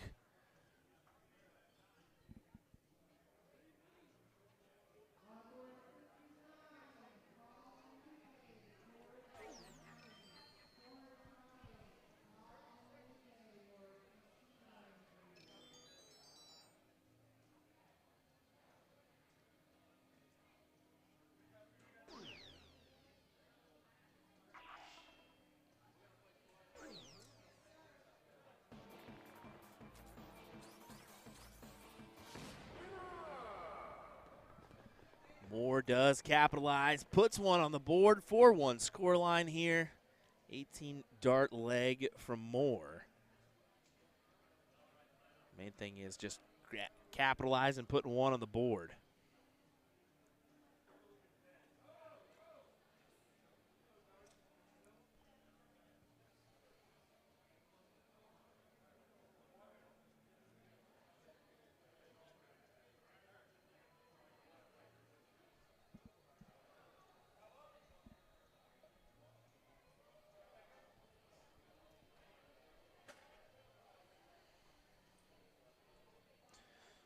Levi will have the throw here to open us up in leg number 6.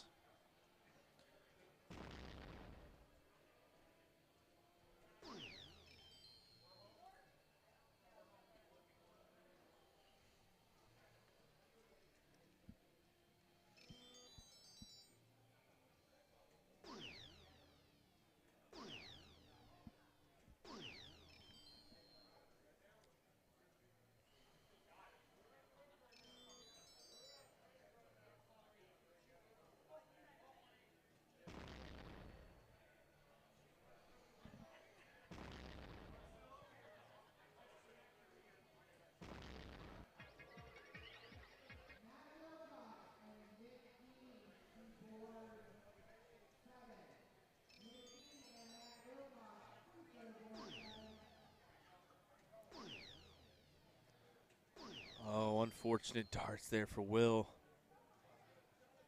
Sitting on 385 after 6 with Bilger way out in front with a 43.50 PPD.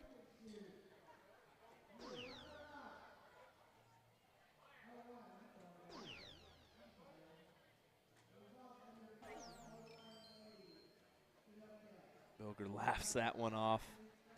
Just 42 scored, but still well out in front here. Even a 180 is not going to put Will with the advantage. Nice 125 or 140 nonetheless, but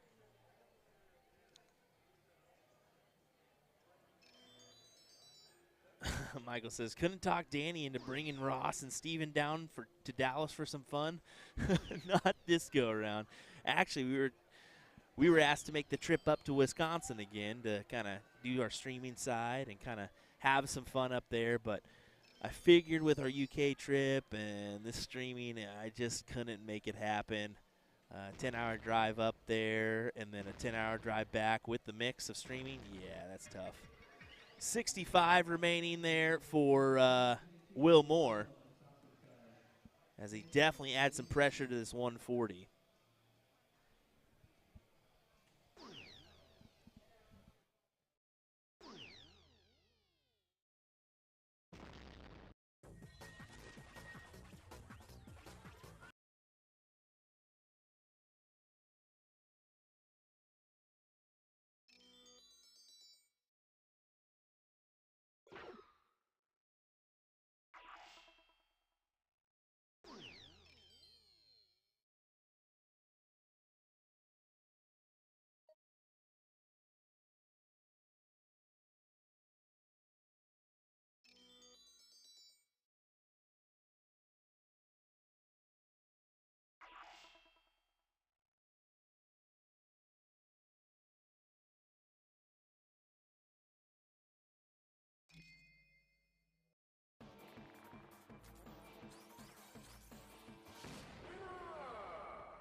Let me go ahead and sign this off here. Hold on. Well, there you go. Levi Bilger is your champion here in the pro singles event here at ADA Nationals in Dallas, Texas. So kudos to them, or kudos to him for pulling off the win.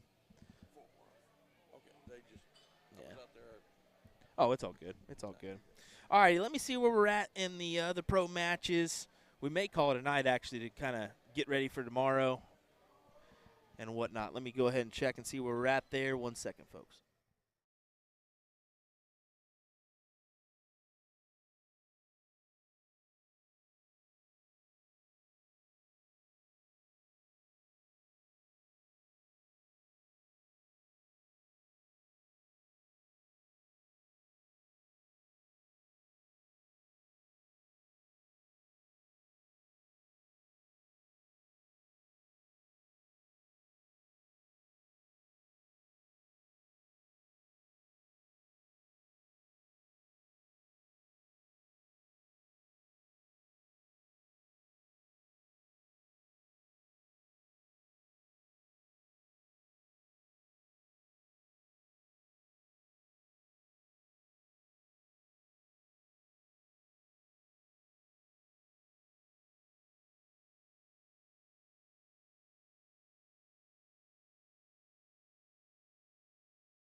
Alrighty, everybody. So what's going to happen, I'm going to pop it on over for a couple legs at least, show these guys off a little bit. I think that's important to do. So we're going to do it, and then we'll probably we won't pull the whole thing just because this could be an awfully long match, let's be honest, with the 10-leg format. But it is kind of important to show off these guys. So we're going to do that for a little bit. I'm going to do a couple things in the background, see if I can grab an interview or two. That may be smart to do. And then we'll go from there. So we'll kick it in for right now. Give it on over. We'll turn on the board mics, let it play out for a little bit. I'm going to do a couple things, grab an interview or two, and we'll get underway.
Alrighty, guys, we're going to keep this up for a little bit, but this is an all-Texas matchup between Willys and Fubar.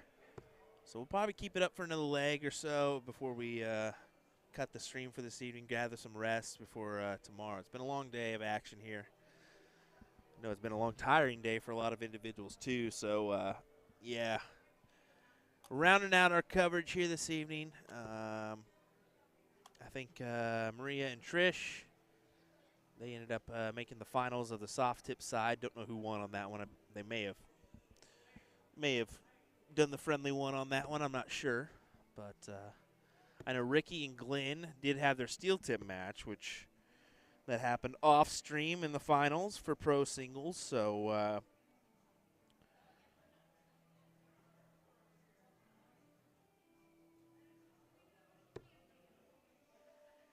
gotta see how that one ended up potentially. See if I can find that. Glenn Richard beating Richard Allred 5-3 with a 76.99 average there for him. So that will certainly work. That'll pull you into the next one. Good for them.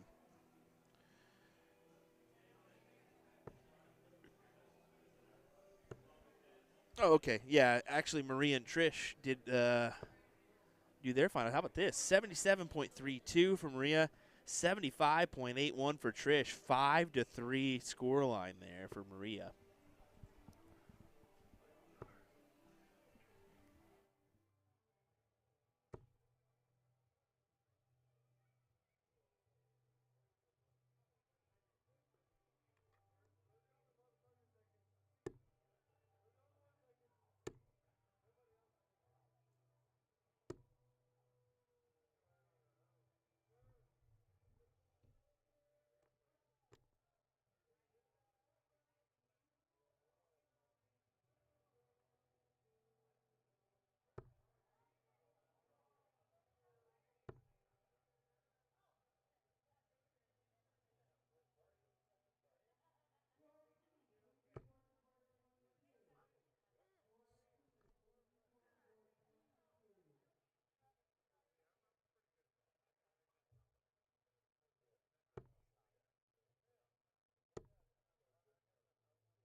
righty. Well, that might do it for us this evening. I think we might shut down the stream, prepare for tomorrow.